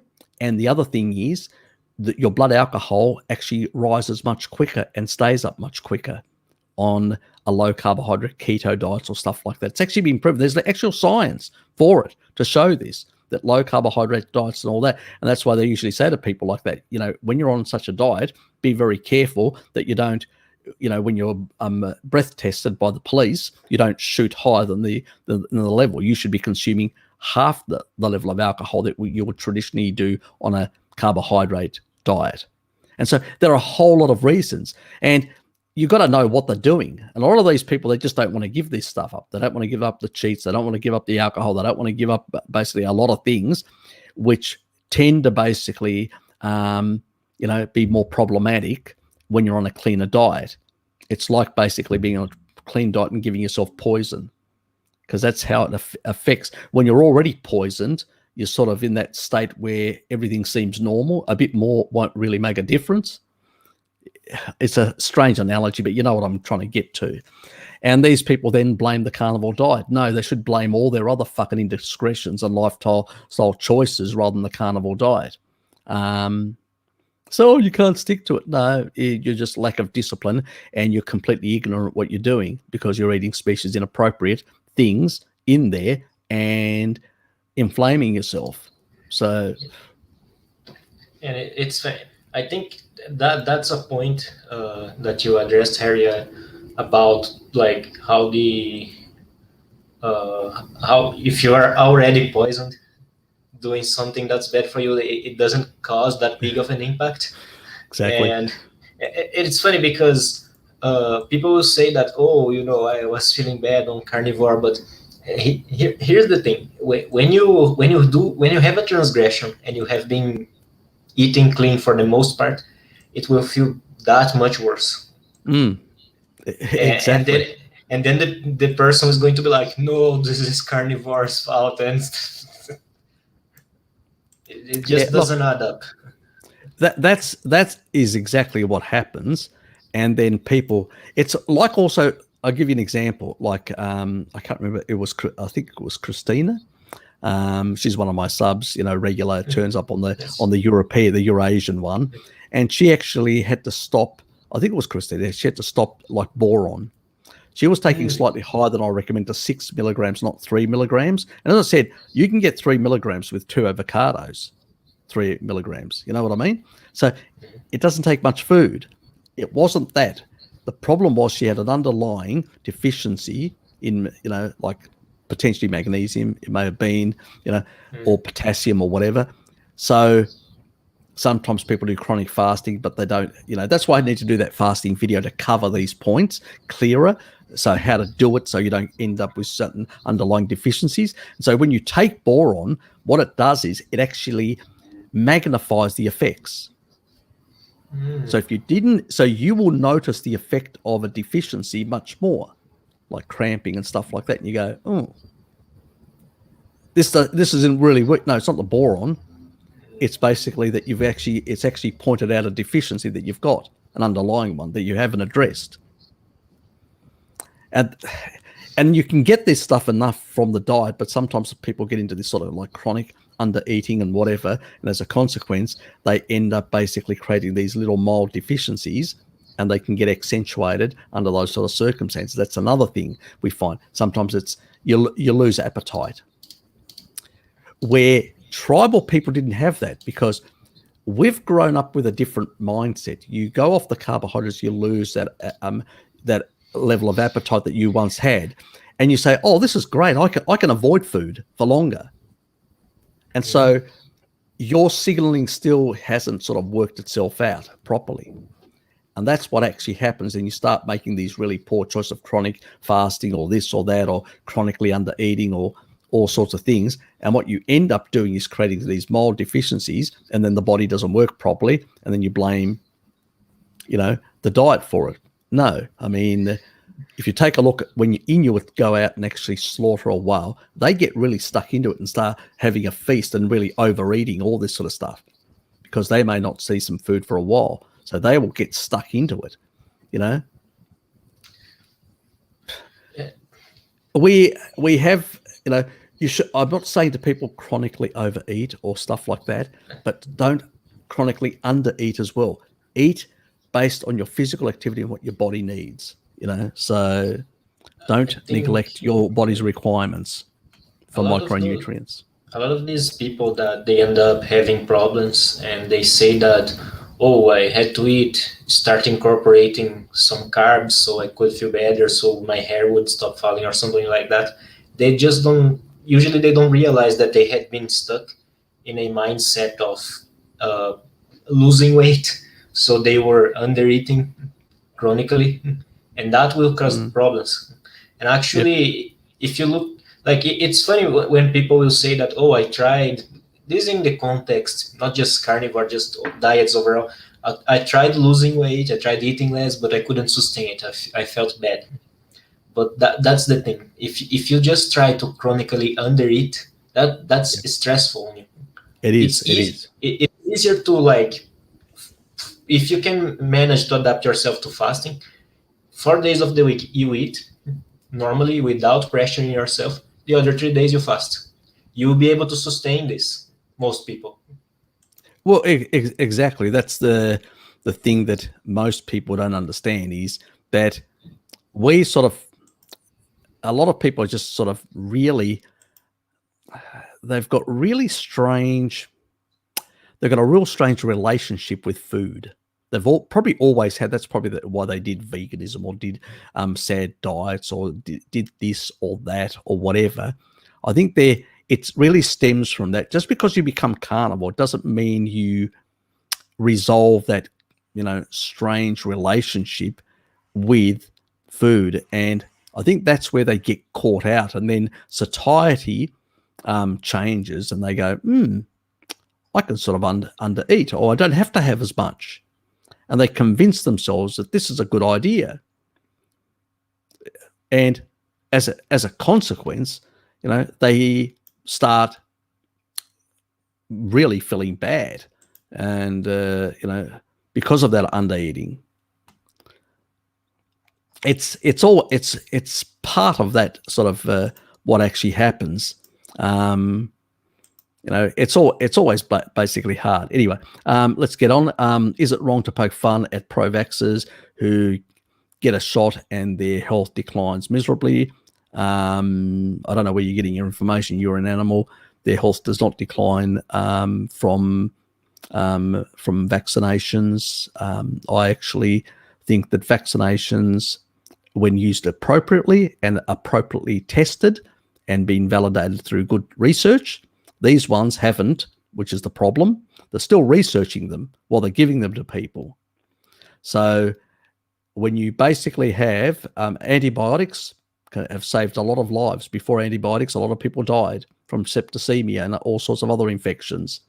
So they have their place. The misuse of antibiotics is a problem in our modern world, especially in agriculture, because they're feeding kibble to the animals. And sanitation is also very important. But there are side effects, You get more fluoride, which could be a problem on iodine. So you need more iodine in the diet to deal with that. So there are a whole lot of issues, but they have taken away a lot of the communicable diseases, all these three things, and saved millions and millions of lives. So I'm not an anti-vaxxer, I can tell you. I actually vaccinate quite a bit. I've vaccinated, I've covered all sorts of ailments, including hepatitis A and B and all sorts of other tropical diseases and all that, because I travel around the world. So I have no problems with vaccines, which are valid, good and well designed and all that. Where I have a problem is when, profits are put before humans and they're creating poor quality vaccines and thinking that they can pull the wool over our head when we can use vitamin D to deal with this issue, and we don't need to basically take vaccines that are not well tested. Simple as that. So for the current stuff, yes, I do have a problem. And no, they don't decline miserably and all that. That is usually the cytokine storm of some of the actual vaccines that create a bit of a bigger viral load because of the mRNA where they replicate. And these people have got low vitamin D. I discussed that earlier in the stream. So that's the real stuff. Anybody else that actually argues differently needs to provide science for their argument. And I can tell you, I will vaporize them on this issue because I know quite well. Even the guy that actually started the MMR vaccine stuff, he's another bullshit person. That guy should have been, he's a criminal. He basically had he was a British physician who had his own vaccine. Yes, his own vaccine product. And you know what? He basically wanted to sell that. So he deliberately got into bed with these people to undermine the MMR so he could promote his vaccine.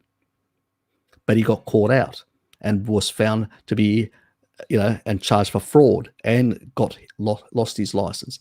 Then these crackpots basically gave him a job, and now he works for them and gets good pay. And that's why he talks their narrative, because his salary depends on it, So if he was an anti-vaxxer, a true anti-vaxxer, why was he producing his own vaccines? Wake up to yourselves. Don't be stupid.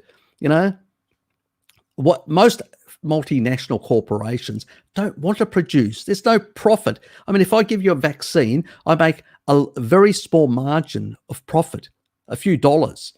I create a super drug like statin or whatever else, or a ACE inhibitor or whatever, that deals with blood pressure or whatever. I can make thousands of dollars off you every year. That's where the big money is. That is why antibiotic research is down. That's why we're having, issues where our antibiotics don't work, because we haven't researched antibiotics for years. There's very little money in it. Vaccines, very little, unless the government provides. The government's funded all these researchers. All these multinationals that are doing this research, it's based from government money. They wouldn't do it themselves. The government had to hand over money to these guys in order to do the research, to create these things. My problem isn't with the vaccines. The problem is that they haven't been well researched. That's the problem, and I don't want to put something in my body that basically hasn't gone through proper research, proper, studies and all that. That is where the issue lies, So, no, you won't find me a friend on this issue, because most anti-vaxxers are basically pseudoscientists. And even on the MMR issue, Osaka Prefecture in Japan actually did a study. They actually withdrew the vaccination for 2 years from all children. Autism still kept going up because it's not related. It's related to gut microbiome, related to a whole lot of other things. It just happens that at the time that autistic features actually emerge and are noticed is about the same time that the vaccine is done. So it's an association, like the ice cream and the shark attacks. It's just an association, nothing else. It's never been causally proven. And after 2 years, when they looked at the data and actually looked at these kids, that they were, the same rates, actually the rate of autism had gone up. And basically they knew, well, it had nothing to do with vaccines, because none of these kids had actually been vaccinated. Mm-hmm. And then they reversed their policy completely. But that was the only study ever done in the world.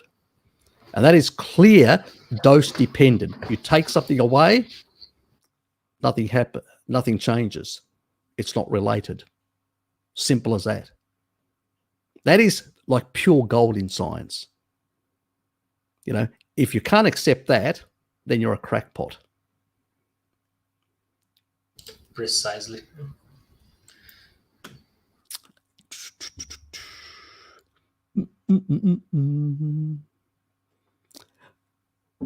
Sisters eating dairy, carrots, salad, some pumpkin squash, some eating fruit. She only eats berries. If you're talking about my sister, she doesn't eat honey. But your sister, usual. Look, I would not eat honey. Honey, fruit, nah.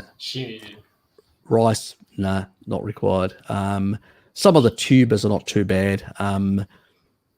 So, things like carrots, some pumpkin or squash or stuff like that is probably not, it's less the strong sisters. Okay. Yeah. She's talking about strong sisters.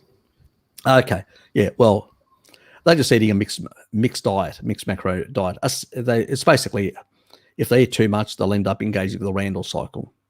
So, let alone they're putting in Two seasonal foods, that's fruit and honey, is completely seasonal. And so for a very limited period of the year, so that's engaging the Randall cycle, that's unhealthy. One, the carrots, the pumpkins and stuff like that can be produced about twice a year, nearly. Depends on its modern cultivation. In nature, it would only be once a year, so you only get it for a couple of months, and that'd be it. But they're not consuming it for a couple of months; they're consuming it all year round. So they are definitely engaging the Randall cycle. They're definitely basically long-term will cause health problems to themselves. Now that they're fairly young, more robust, they're probably exercising and stuff like that, it's going to be less deleterious. But down the track, it'll be a different story, especially the honey part. That is 200 parts per million. Remember, fruit and all that is only about, seed oil's 255, that's 200. Other sugars and all that are around about the 150 odd. So you can see, we're talking about halfway between sugar and seed oil is honey. You tell me that that's actually a healthy food. Not at all, you know. So, and especially if you're consuming quite a bit. But then again, you know, they're basically being influenced by Salad Boy. What do you expect? Yeah, exactly. It's bad when you live in a place that can have fruit production year round when you have irrigation, because it just adds up to this narrative of eating fruits all year round. And I was actually talking to my mom about this, and she was complaining that she was eating, I think it was mangoes or something, and she was getting itchy. And I'm like, you have to understand that there's always a risk when you are consuming these sorts of stuff. You can always get a reaction. I told her. And she's like, okay, but I like fruit. I'm not giving up fruit. I'm like, that's the thing. It's not based on what you like. Like, I like lots of things as well, but you have to understand that it's just not realistic. I would love to basically sit around, never have to work, and everybody else paying me, have somebody fan me like, you know, the old pharaohs and all that. I would love all that, but you know, let's be practical and logical about this. Like I've been telling my mom, I'm sick of bananas. I've eaten bananas on a daily basis since I could chew. Since I was a kid and I could chew. I just can't take this anymore. And the thing is, why is this considered healthy? And like the be all end all of health is like eating fruit daily. How the hell would you eat fruit daily in a ancestral sense? We only have all this fruit because here in Brazil there are semi-arid regions where there's the river São Francisco, where they can irrigate the terrain and the weather is stable. So you have fruit production all year round. But if it weren't for that, you just wouldn't see fruit all the time on the supermarket. You would not, exactly. You only, in the tropics, traditionally, you would only see fruit once, depending on the fruit, once or twice a year. That's it. And then at the same time, you have a lot of UV radiation all year round to basically deplete that deuterium. Exactly. So even though you're taking up more deuterium, because fruit is the highest form of deuterium because of the fructose compared to other sugars. So, you know, starchy sort of vegetables and stuff like that have less deuterium compared to fruit. That's why I just say no to fruit. Completely no. And there's nothing healthy about it. It's crap. It's just basically used to fatten you up. That's what basically, you know, I mean, just think of it. What do they use? They use this sort of stuff to basically fatten up animals, fructose. So the quickest way to fatten up an animal is just fill it up with fructose, you know? It's funny because like orange juice production waste, it's not even that sweet, but it gets turned into cattle feed. And the cattle just goes mad over this. It's got like, I don't know, 1% fructose or something, but it will just make them mad and they will overeat this stuff. Yeah. Well, that's the whole purpose, because I want to fatten them up quickly. Because fructose increases your appetite. It just does. It's just one of those things where you can have a potato, which is a starchy glucose and all that, and you can consume it. You can get full on a potato, and go, oh, I don't want any more. I'm full. You can get satiety much better than fructose. Well, you can sit there eating and eating like mad. I remember as a youngster, I got on a fruit tree and started eating. This was in Greece when I was a youngster, and I just ate and ate. They were all, and at some point, I got a stomach, a belly attack, and all that, and I ended up in the toilet, basically diarrhea, because, and my mother found out about it. She goes, oh God, once I came out, she said, what are you doing? Why were you eating so much? So yeah, she gave me a hard time about it, which was right, that she did and all that. But yeah, it was a fig tree that we, like on Dad's property up in this mountainous area, there's a fig tree. And basically, I got onto the fig tree and went for young and old, I can tell you. And so I paid the consequences. And what do you think? Basically, fruit is like that, because you look at the animals when they eat fruit, they shit themselves. They just shit diarrhea. It's like diarrhea. Why? Because basically, that's the way to spread the seeds. That's how the plant uses animals to spread seed, by making it sweet. Yes, fruit doesn't have a lot of anti-nutrients in terms of like other things where you need to cook them and prepare them in a certain way to deactivate. But what it does have is it has this sort of addictive property. And that's why sweeteners and all that, because they when it comes to the receptors, they actually interact with the same receptors as fructose. And that's the problem with most sweeteners as well. They increase your appetite and you overeat. And so they're just as bad, Unfortunately, most people don't realize that. And the chemical crap. And it's funny how the aromas, the esters and stuff, the fruity aroma is very appealing, and the food industries love to use that to trick people into consuming kibble. It is, yeah, and it's really that why fructose is put in so many things. It's like acidophilus. Acidophilus again, as a bacteria, tends to basically be more obese people. So that's why they put it in everything, because it's a bacteria that loves sugar, and they know it.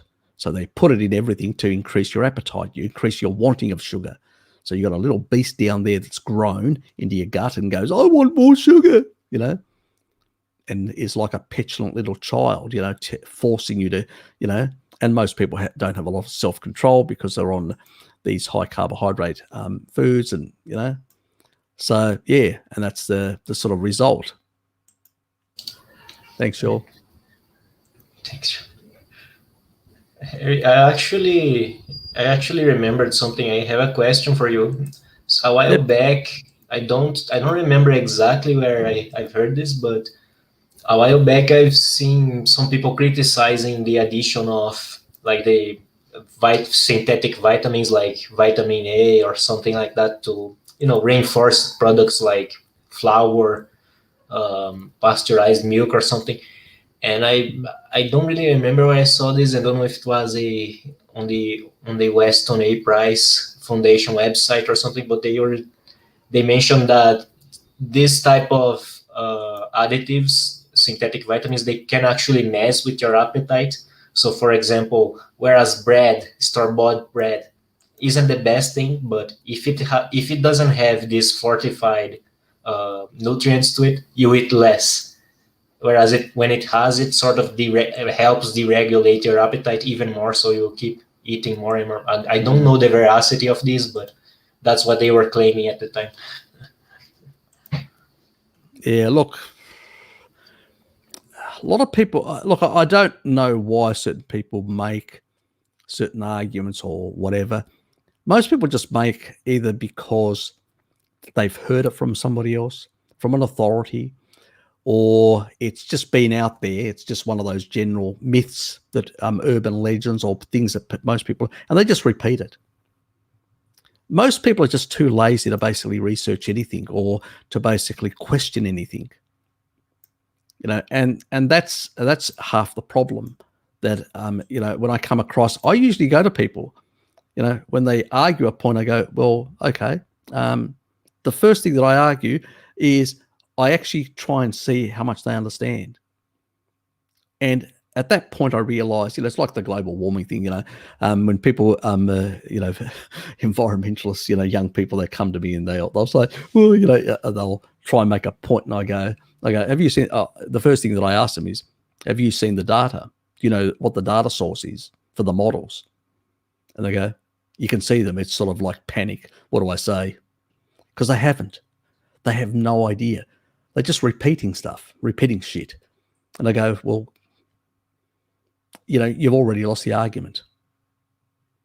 Yeah. I can't. I used to be like that. And sometimes you just hear something and it sounds good on paper, It sounds plausible. Yeah, it sounds plausible. It's the plausibility of something that basically convinces a lot of people, because it's part of our human nature. I'll go into a bit of human nature to explain. Humans, we do not see the world through our eyes, but through our mind, our own biases, and our own cognitive dissonance. So when we hear information, we sort of filter it through that cognitive dissonance and we discard that and go, okay, that confirms what I've already accepted. That's got nothing. I'll ignore that and go on. And I'll just repeat that because that is what I've accepted from the beginning. It's like somebody who's got faith and he's an atheist, say something and goes, oh, I'll just ignore that. I'll still accept. You know what I mean? It's the same thing. It's the way our brain works. It's to make sense of the world. Otherwise, you'd have too much unfiltered information and you'd be completely confused about the world. You must have a self. The ego, the self, needs to basically have an understanding of, have a certain level of of personalized understanding, subjective reality of the world. Because without that, you're no longer human, or you're no longer, why do people change? Something happens in their life, or they get an opportunity to see new information. They get a health condition and the existing stuff that they've been told doesn't work. And then they look further, depending on the person as well, or they go down further into that medical system. So a lot of people respond differently based on their thinking, the way they think, the way they believe, and all that. So that is why it's hard. But the easiest way for a younger person to basically make them be questioning, a questioning analytical mind. I mean, you've seen me on a number of occasions as I've been on YouTube, I've corrected myself and basically told you guys I was wrong. But that's because I don't suffer cognitive dissonance, because I go down other rabbit holes and I go, oh, shit, I've just invalidated myself. But that's what a good scientist does, even a citizen scientist. If you're wrong, you're fucking wrong. It's simple as that. There's no ifs or buts. You're wrong. Finished. Just accept it and move on and try and understand why you're wrong and what would be a better understanding of that reality. And so I think very differently than the average person. It's probably why I'm always questioning and critical and cynical. I'm a real cynical bastard, as most of my friends know. I'm probably not as trusting as some other people. And so, what's your angle is my sort of view, because I'm a bit street smart, because I was, let's say I got into certain, and people that are street smart, like hustlers, I used to fix card games and all, anyway, we won't go into all that sort of stuff. But when you've got that, so it's bullshit. Somebody's conning you. Somebody's trying to pull the wool over your eyes very easily. And that's why I don't fall for that. I can see a con artist for miles. I mean, somebody in my family got involved with a con artist. I just met the guy and I said, you just got involved with a con artist? And they go, no, he's a great person. No, he's a con artist. And I said, go back and ask him these 4 questions.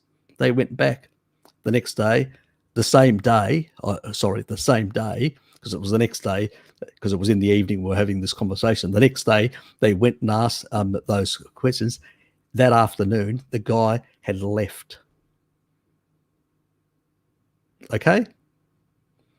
So, yeah, everybody thought he was such a nice person. Yeah, that's why I don't get conned easily. Very hard for me to somebody to slip under my radar. I can see them coming from a mile away. Oh, fuck off, and that's the reason why I don't accept things at face value. I always look behind the curtain.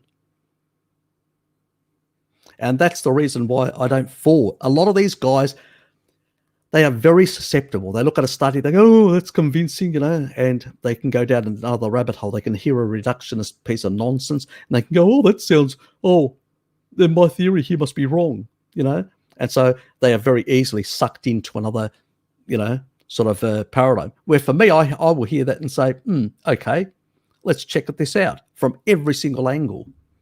Let's really put it to the test. And when you put it to the test, you realize, that's just nonsense. It's not applicable here. You've got a paradox here, paradox there, paradox there, paradox there. It's only applicable in this sort of circumstance. Now, why is it applicable? There is a protective mechanism. They're ignoring that, as I said earlier, with the thyroid type thing. So, it's bullshit. They're just pulling the wool over people, and that's, you have to be analytical. Just don't accept things at face value. Most people do.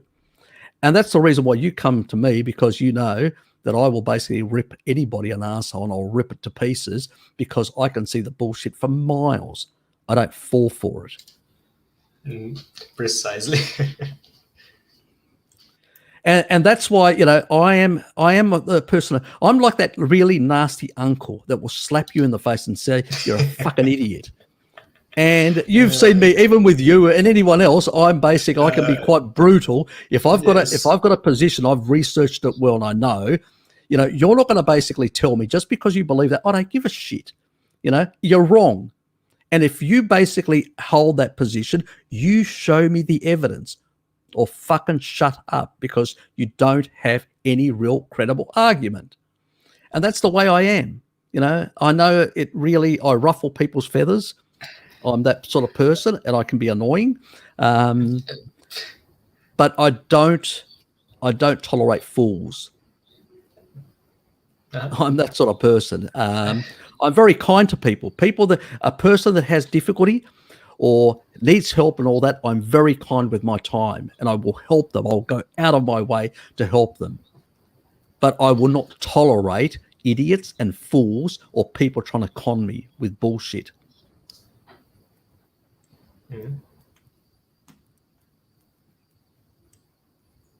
Thanks, Joel. In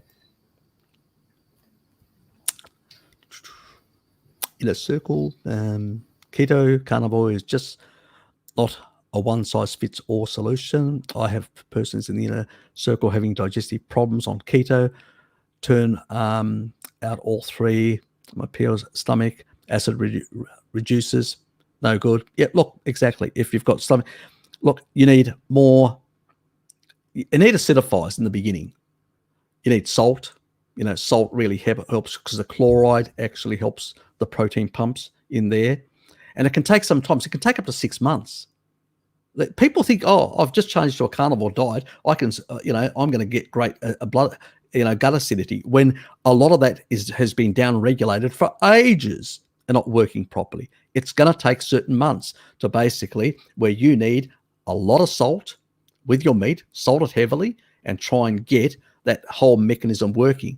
Plus, take, you can get acidifiers like HCl and stuff like that, and take that, and that will help. And once you get that level of, the body will start responding and working. So you start with a bit higher, you start lowering that as the body starts, because you'll notice you go, I'm getting too much, I don't need as much. So it takes time, like with anything. If you've done for years inappropriate things, don't expect just because you've switched to a carnivore diet. Some people can, because they have very few problems or very few underlying gut issues. They may have not had extensive amounts of antibiotics to destroy their gut microbiome. They haven't had, they've still had quite a lot of, even though they've eaten inappropriately, carbs and stuff like that, they've eaten a lot of meat, so they've had good levels of acidity production. They haven't gone low amounts of meat or low animal foods. It's just big mixed macros, and those people just shift over and just don't feel anything. They just, they just improve generally, and you see the few people that sort of, no issues whatsoever. But a lot of people have a lot of underlying things, and they may have tried certain inappropriate things that made things worse. So you went from a SAD diet to a vegan diet. You reduced your stomach acidity even further. You suppressed it. And then basically you're way behind the 8 ball when you come over to carnivore. And that's why some do much better on raw. And the reason why raw is raw, you don't need as low acidity. It seems to be a bit more like the chimps are about 3 and they can handle raw meat. Harry, I've heard the claim that if you when you eat raw food, your body needs to produce less digestive enzymes. Why exactly would that be? Because it's got proteolytic enzymes that aren't lost in the cooking. Oh, so the food itself has Yep. Interesting. So that's the reason for it, and it gets lost. But it's not an issue if your gut works. If your gut works, your pancreas works, your gallbladder works, and your stomach works, it's not an issue. Mm-hmm. We've been consuming cooked meats for 1.5 million years, all the hominins. Mm-hmm. It only becomes an issue. In our modern world, a lot of us have wrecked ourselves. And by wrecking ourselves, we have made ourselves vulnerable to, malabsorption and all these other issues. So the carnivore diet isn't going to resolve that immediately. It can take some time, and also with a lot of discomfort, because also a lot of meat puts a lot of strain on those systems that are basically not set up to deal with it. So as I've said, sometimes it's much easier rather than going, I usually say to people, why are you on a carnivore diet? Just do a low carb diet. Do a sort of a low carb with some tubers and stuff like that. So until your body can adjust and work on it to bring it across, and then at some point you can come over to a carnivore diet. You don't have to rush things. It's not basically, I'm in the Olympics and I need to, to get first past the post. No, it's basically your health, and you just need to take away the inflammatory foods, the highly inflammatory foods. Take them away, get on low glycemic, tubers or things like plants like zucchini, which doesn't have a lot of oxalates, very low in oxalate, very low in zero sugar, things like that. Certain pumpkins, there are some types of pumpkins which are lower in oxalate than others. There's a number of things that you can do. And even if you're taking some of that, you can actually add a bit of citric acid like lemon juice or whatever to cut down the oxalate. So you can deal with it that way. The key thing is, I want to see people improve their health. It's not a race who becomes carnivore first, So, and people may not want to become completely carnivore. I don't have a problem with that either. Whatever works best for you and whatever you feel comfortable you can do long term.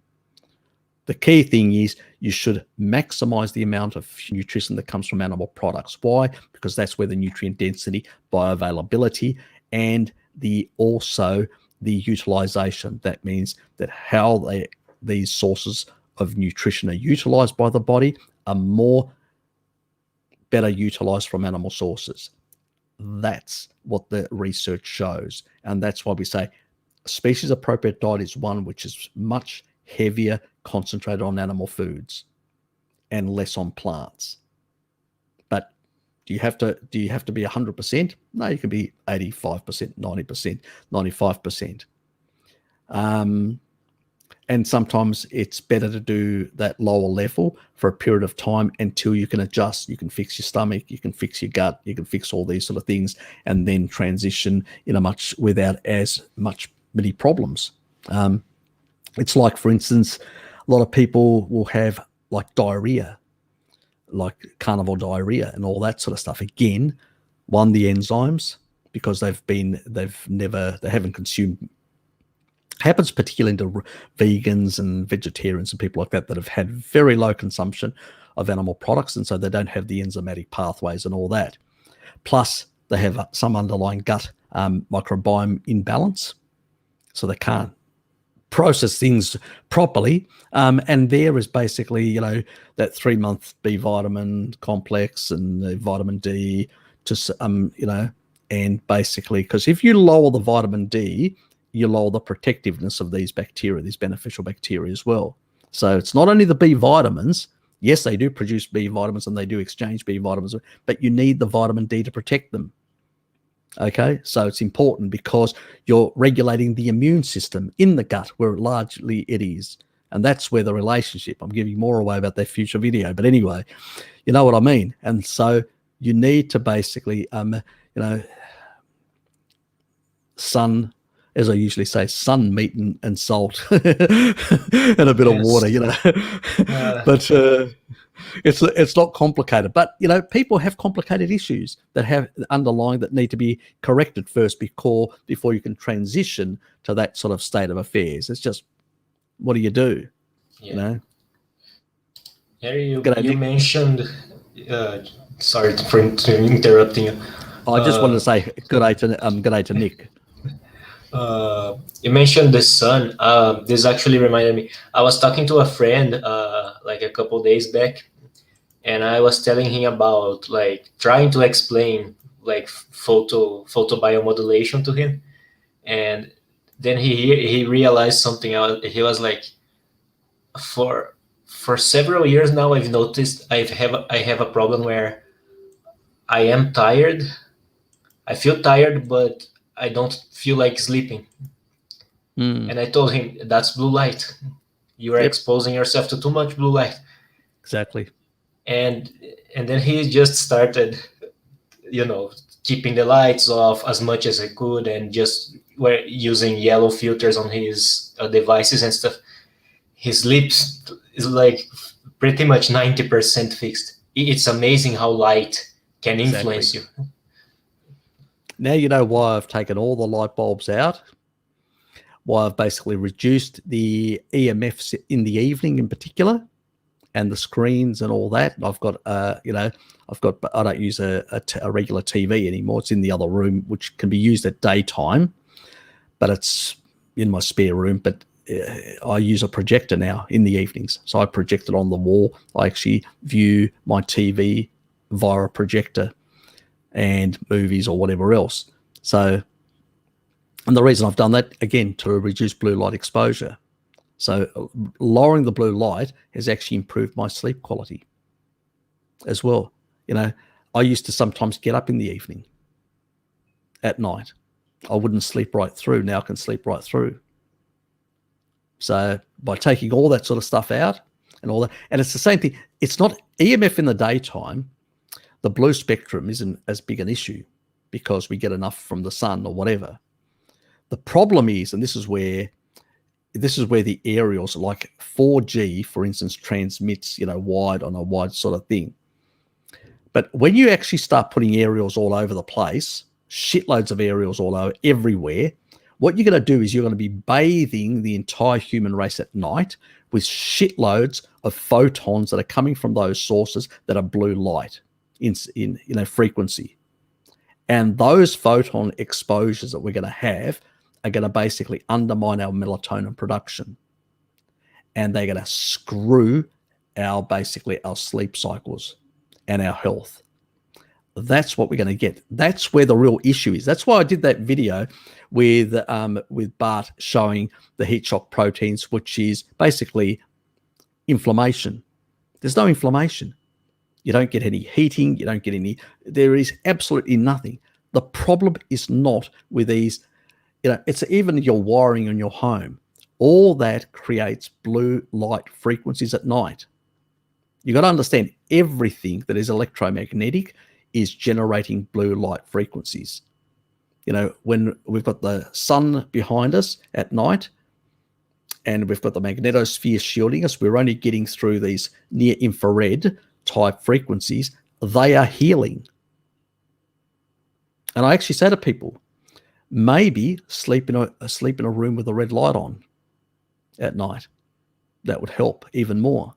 if you've got too much exposure because you're living in, let's say, a unit complex or an apartment where you've got a lot of other people around that are doing the opposite thing than you, so you're being exposed to a lot of photons of these frequencies, maybe, try to counteract that so you can, protect yourself. It's very hard, how to, or move to a rural area where you can control your environment better. It's really hard. What do you do? So I guess building a steel coffin to sleep inside isn't such a bad idea after all. Yeah, look, yeah, just don't tell your friends. I'll think you're really weird. Hey, I'm not the most normal person already, so it's not that bad. Harry's gone crazy. He's putting himself in a coffin. Do you think he thinks he's Dracula? Exactly. I'm likely to get those sort of comments from my friends, believe me. And my friends can be very colourful. Like, imagine you're making high levers and stuff, and you're sleeping on a steel coffin. That's yeah, I know. The look isn't the look is really inappropriate. It doesn't look right. You might actually get denounced by someone. I'm just going through. Yeah, there is a lot of compounds, and there's a lot of issues with problematic proteins in grains. Shitloads. What's the name of that crap? The fake meat, Morningstar. It's made with gluten. They put gluten in it. Yeah, I'm pretty sure it is wheat-based, wheat protein-based. Okay, it's not soy. It's not soy-based. It's not. It's how's the name of the? It's Morningstar, but there's another name that it's literally Satan. The name of the thing. I just remembered. Yeah. Look, yeah, it is probably demonic and satanic. Yeah, you're right. Exactly. See you, nurse. Yeah, look, the biggest problem our food supply is really being. We're at a war of to protect our food supply. I'm not kidding you. I think Bart understands that. Sean Baker's come on board. He's realised that as well. Tristan from Peru, he understands that. There's a lot of people that understand that our food supply is under real threat. It's not a joke. And we really need to basically work very hard to basically protect ourselves. I have been discussing with a few doctors and consultants. Each of them always tries to tell me how carnivore diet is wrong. So mention Randall cycle, they have no idea what that even is. That's true. My doctor had no idea what the Randall cycle was, even though Philip Randall basically published it back in 1963. So 60 years nearly. It's interesting. I think Dr. I forgot his name. It's Paul, not Paul Saladino. The other. Exactly. Sure, I agree with you. What's his name? I'm having a hard time remembering his name. It is. He actually talked to Bart. Did he? Okay. No, not Saladino. It's another Paul. I'm just having a hard time remembering his name for some reason. What's his name? They're very, very famous low carb doctor. Okay, but he has no idea of the Randall cycle. No, he knows about that. He made a video, a very interesting video. Actually, it was a questionnaire about a questionnaire that he used to test doctors on, Australian doctors. And the funny thing is, Paul Mason. Paul Mason. Oh my God. Yeah, he does understand. He does understand Yes. the Randall cycle. Yes, he does. I actually that video of his about this questionnaire and how he's talking about several things that doctors don't know, and it's amazing because I've been like it's not that long I've been on the nutritional side of things. I always had an interest, but it's kind of lately that I've been more around here. And just by watching a few presentations, by sticking around with everyone over here and stuff, like of several key factors that doctors have no idea about. I'm not saying that I can't. They have their training, they have their like the stuff they have been training for, but at the same time, with just a little bit of research, you can stumble upon things like things that will open your mind in a way that a doctor isn't really focused to thinking about this. Well, the thing is, they actually study pharmacology and Yes. surgical techniques. Mhm. And when it comes to nutrition, biochemistry, quantum biology, any of that stuff, they are completely clueless. Light, completely blue light. You go, just tell your doctor, what sort of protection should I take against blue light? They will look at you as if you just arrived from Mars and go, "What the fuck did you just say or ask me?" I'm not kidding you. They will No, basically yes. think that you are a loony. Exactly. No, and it's interesting because I actually tried answering the questionnaire that Paul Mason was using with the doctors, and I actually did a lot better than I nearly got the thing 100% right. Yeah, look, we live in a sort of really weird type world that and the thing is,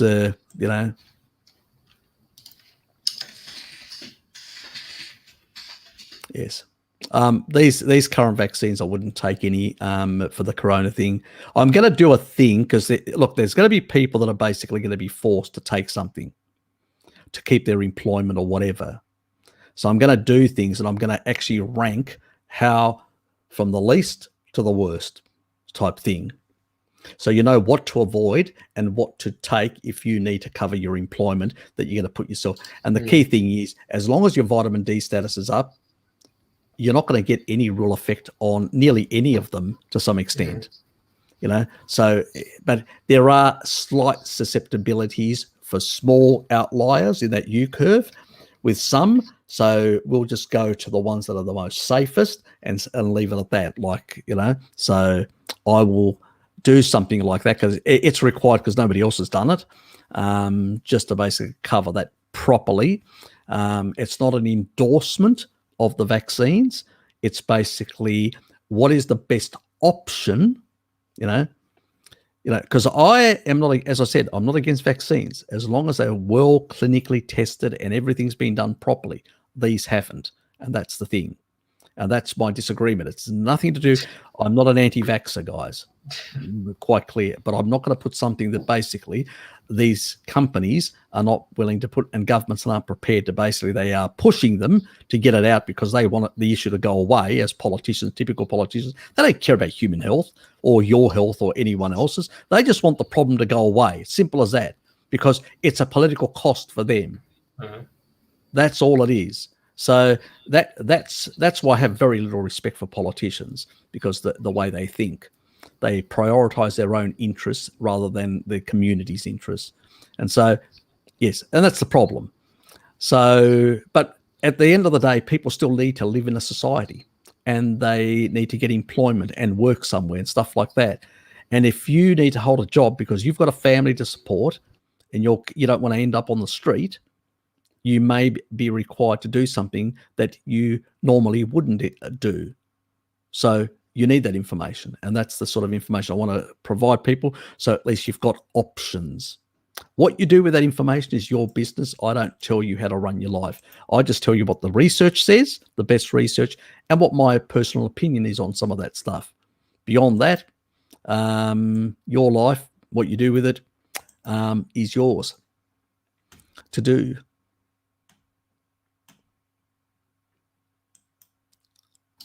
But I have to say, I have been seeing all sorts of ways that people are trying to justify.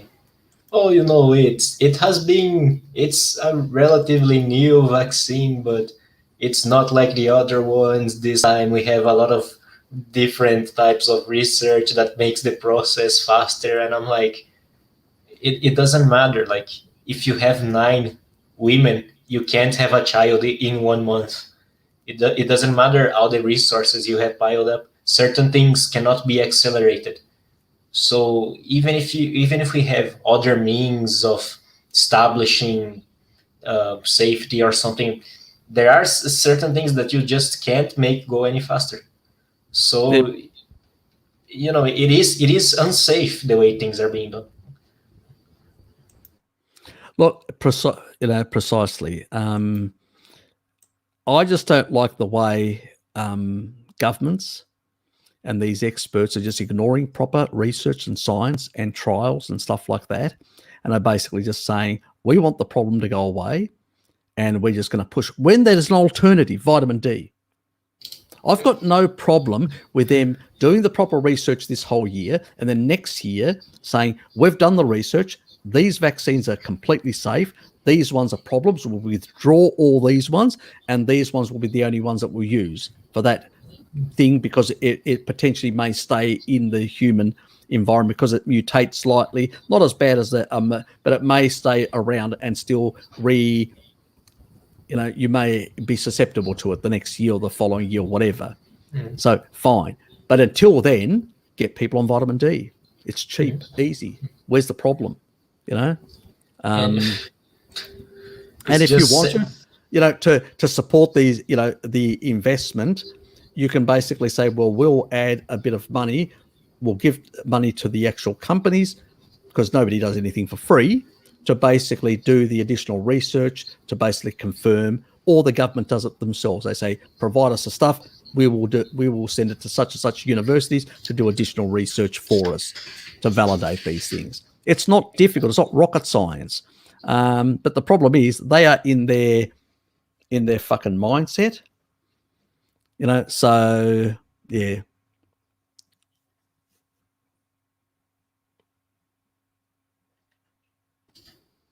It's really sad in a way. Like, everyone got locked up at home and got less sun exposure, so it just made things worse in a way.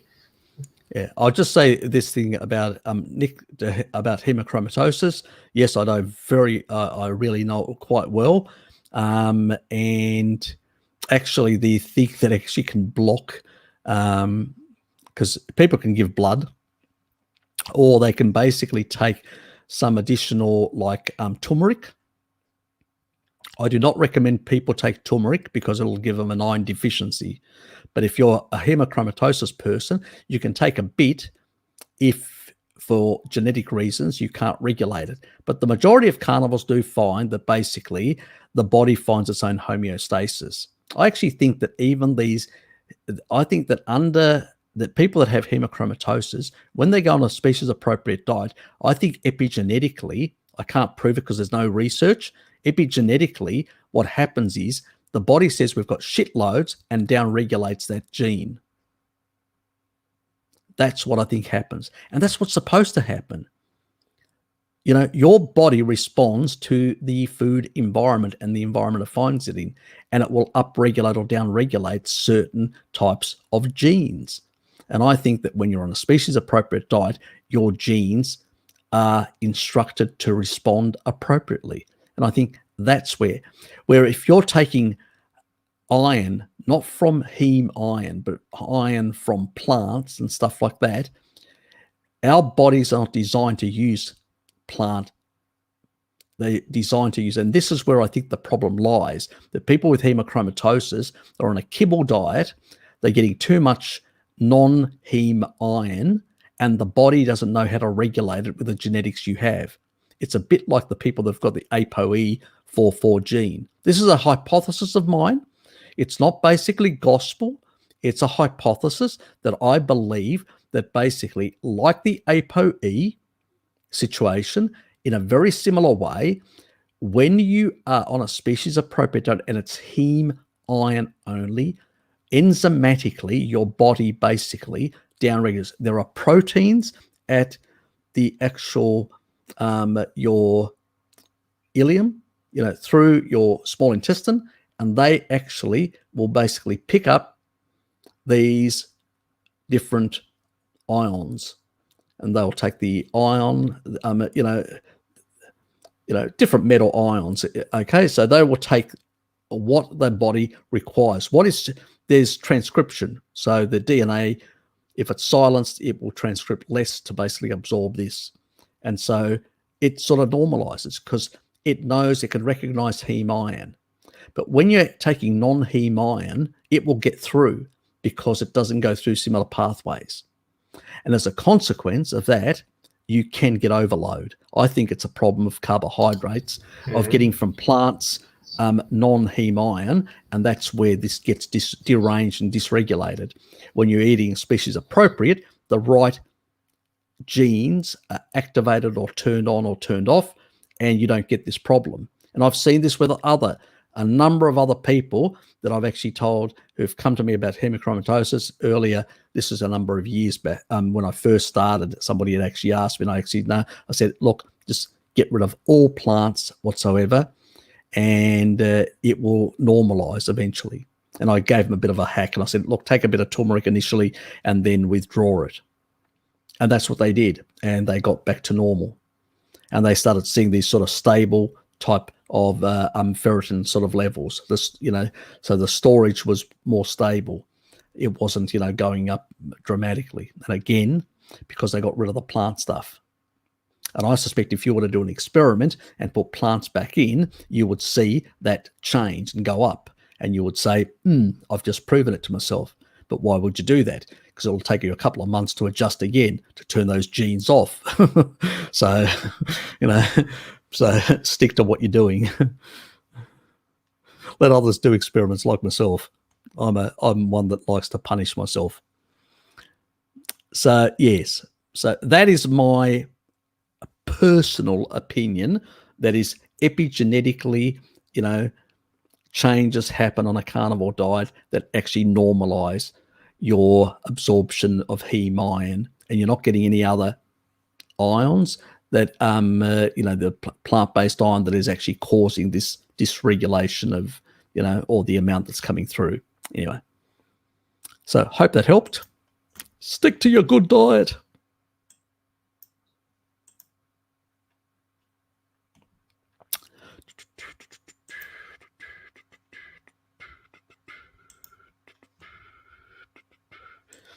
Few smokers in this place. I used to be a smoker years ago, but I gave it up, and I would never go back to it. A waste of money and not good for your health. I am extremely put off by the smell, and I also have rhinitis as well. So the smoke, it makes my nose runny, my eyes. So you get yeah. Make sure that the vitamin D has no seed oil in it.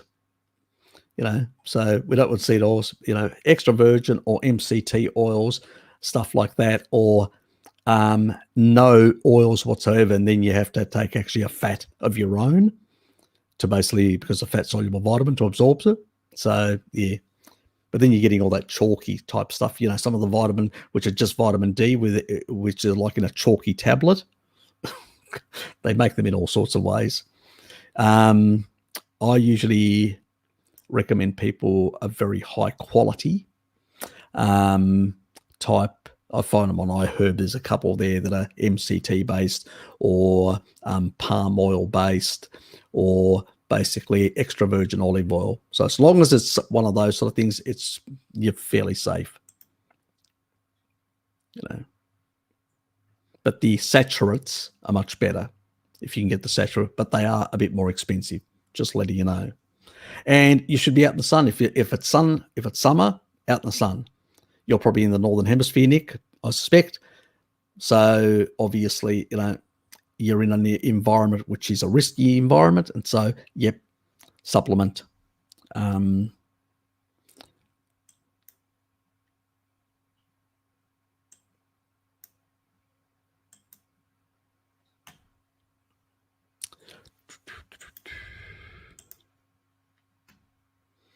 UK. Yep, gotcha. On some of my live streams, I actually put links on vitamin D, and there's some stuff that I've actually done on the COVID, and there are some little clips that I've done in the past that talk about vitamin D and all that sort of stuff. So, and the new one that I will do on the different vaccines, I'll actually put a link for the vitamin Ds as well. So I'll do that. But if you're desperate to get it in quick, just go and check my previous streams and all those videos that I did on the COVID, and you should find links to vitamin D sources. So I probably have, I'm less interested in some of the other stuff now. Like ivermectin, yeah, it is good, but it does have some issues in a small percentage of people who are genetic. It can affect the brain. So I'm going, that means a genetic test. And I'm going, nah, I can't recommend it anymore. So it's going to be in that new video. So basically, I'm not against it, but if there's even so little potential risk, I'm not going to put somebody at risk by recommending it. So yeah, because vitamin D just does the trick. I mean, really, just get your vitamin D levels up, and it's the safest option. And gargling keeps the viral load down, and that's safe as well. It's the reason why Vietnam had very few deaths, and even though they were about 50 odd million, they gargle. The government there told them to gargle every day. And by gargling, you keep the viral load down. So even if you get infected with a very little, we've done, I think I've shown the research about gargling and all that sort of stuff. Well established. So gargle your way to protection. So gargle and vitamin D, and you're done. So yes, we don't need to have untested stuff injected in us. But if they do the research, I've got no problems with that. As I said, I'm not an anti-vaxxer. I just basically believe that things should be done properly.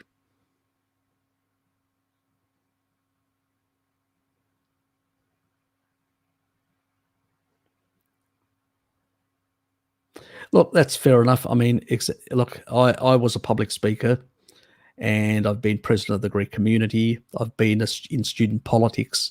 I used to get kids out and rally and all sorts of things. Teachers hated me anyway. So I'm a really, actually my only teacher was my physics teacher, who I used to go even to his home. I had a very good relationship with him, and plenty of conversations about physics and other things.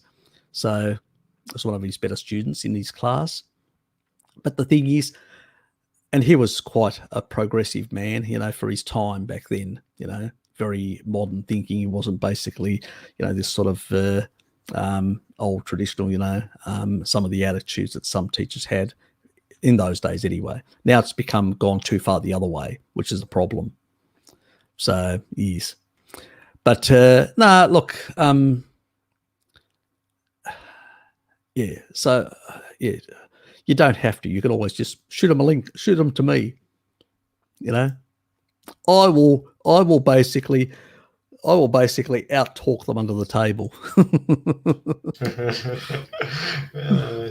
I have to say, Harry, part of the things I learn over here is that I observe how you handle the way you talk and stuff. So I'm actually taking this as inspiration. Look, I go for the thing that most people don't do is they don't go for the jugular. I literally, which is go for the throat. I mean, even when you're fighting, you need to basically go for the eyes, throat. There are certain things, you want to win, or do you want to be basically, pushed around? You got to make a choice in life. And the thing is, I don't. How can I put it? I mean, obviously I'm well informed. I study well. I try to keep myself, if I don't know, you've noticed me when I don't know something, I say, well, I either don't know about it, I don't have enough evidence for it. If you've got something, let me know, put a link, provide it to me. I'll look at it and I'll give you an opinion about it after I've looked at it. It's impossible to basically see everything. But the thing is, if I find that something blows away part of my, what I believe in, I'll change. I can tell you. But I'll thoroughly I won't accept just the first study that somebody gives me. I'll actually see, well, is that study done well? If it's not, that's already a 0. So, I can discard it. But I always will look, because it's really important, and that's how, I find when I make mistakes. I find them out because I always look. I don't accept things at any face value. And I don't basically hold my opinions as sacrosanct, because that's not scientific. That's pseudoscience. If you believe that your views, my current understanding, that is the best understanding of the science, of the research, is what it is at the moment, but it doesn't mean it won't change in the future if I have better research to invalidate that position.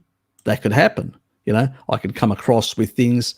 What was it? I replaced my light bulbs, where I sit and watch Harry on the YouTube iPad. I've had blue block on. It helps a lot. Still not perfect sleep. Could be B vitamins in your gut microbiome. That can be an issue. So, it is coming, that B vitamin damn thing. It's a lot of things. But yeah, you can get a B50 and make sure your vitamin D levels are up, and you take that for 3 months, and that will help your gut microbiome restore. You also need to allow your gut microbiome to come back more successfully. You also need to be basically taking that Ruteri, the gut one. And the reason for that is because it suppresses the pathogens, because they hold off the beneficials coming back easily. They cheat. They go out and steal B vitamins. They're really ruthless. They're looking out for themselves, understandable. But you need to sort of suppress them to allow the beneficial ones to come back much easier. Yeah, it's the big issue with a lot of people because of overusing antibiotics, glyphosate, all these things that we've done to ourselves over a number of years. Yeah, and it's just that really unfortunate sort of good to hear. Yeah, situation that a lot of people have, these things that have not 100% resolved and all that, and it's just sometimes there can be some underlying candida as well there that hasn't, with the other pathogens as well. Now, Ruteri does undermine, suppress. It doesn't eliminate. Let's make that clear. It does not eliminate candida, but it does suppress it. But those other, remember the one, was it the last week that I actually showed that cleanser that actually you can take that really is like a heavy duty cleanser? And that's a real good thing if you're doing the other protocols, because you're sort of cleansed and you bring back the beneficial bacteria, which are going to be, you're taking the Ruteri, suppressing the sort of coming back, you're building the B vitamins, they're increasing, and then things start normalizing. And after 3 months, you've got to get off the B vitamins. You really have to get, because you start producing a lot of B vitamins from those gut bacteria, and you'll get too much. And you know what will happen? Especially pantothenic acid will go straight into that reptilian brain of yours and will basically give you insomnia. Too much. Yeah. That's interesting. Exactly. This actually explains a few things. Like most of those really common energy drinks that people like, they'll not only have caffeine and taurine, they'll actually have a B complex.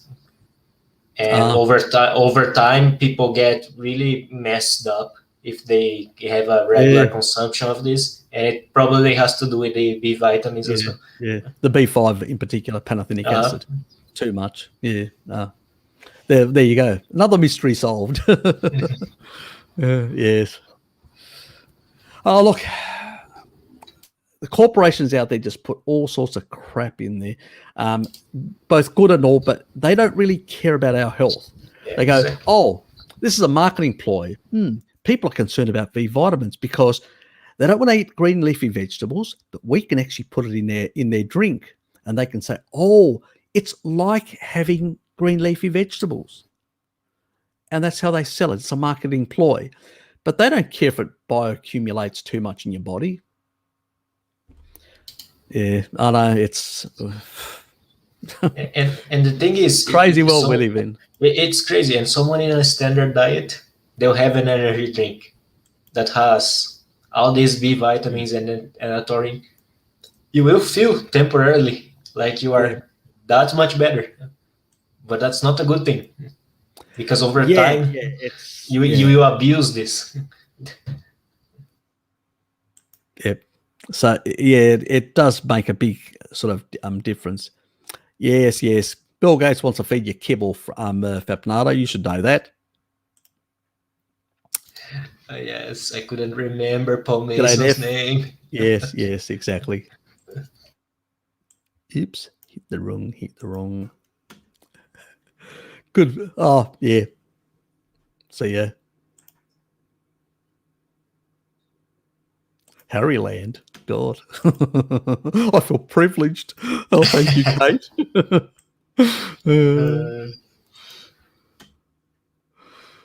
Harry's world of ill repute, you mean?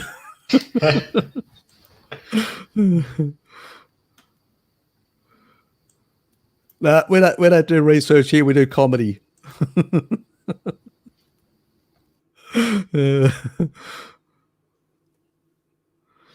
Oh, the virus will magically disappear. Exactly. It will. Why aren't you a believer, Shell? What's wrong with you?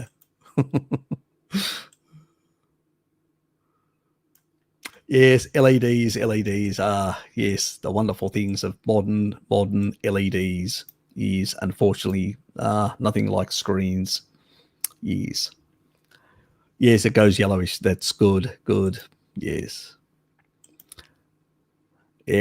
Look, it's a struggle in our environment with a lot of things that are increasing exponentially.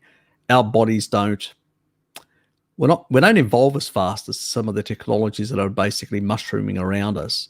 The sort of, and there's not only, there's actually now work on the NACST, which is the 6G network. I've looked at some of the protocols because, I come from an IT background, so I sort of went into looking at the sort of stuff. And, they're looking at these like micro, like a sort of miniature, so micro sort of devices as well, and all sorts of things. And I'm just going, God, the amount of bathing in blue light that this is all going to create it is worrying. That's the worrying part. And so many people out there are completely unaware of the effects that if you lower melatonin for too long and all that, you're going to get very sick. You're going to get really, very sick and very fast. And so it's just basically really dangerous. So yeah, it's worrying. It's so damn worrying that nobody's concerned about it. There are a few people, a few scientists here and there that talk about it and all that. But I'm at the bottom. I can't believe it. It's 3:00. So, or it could be that I'm postmenopausal hormones, bitch. Yeah. Low carb helps a ton. There's also, did you do the boron thing? 12 milligrams. Then for a second week, 9 milligrams. Then for a third week, 6 milligrams. Then through the fourth week, 3 milligrams, and then stick to sort of 3 milligrams for a couple of months, like 6 months or whatever, to sort of normalize your hormones, because it actually helps. So it's sort of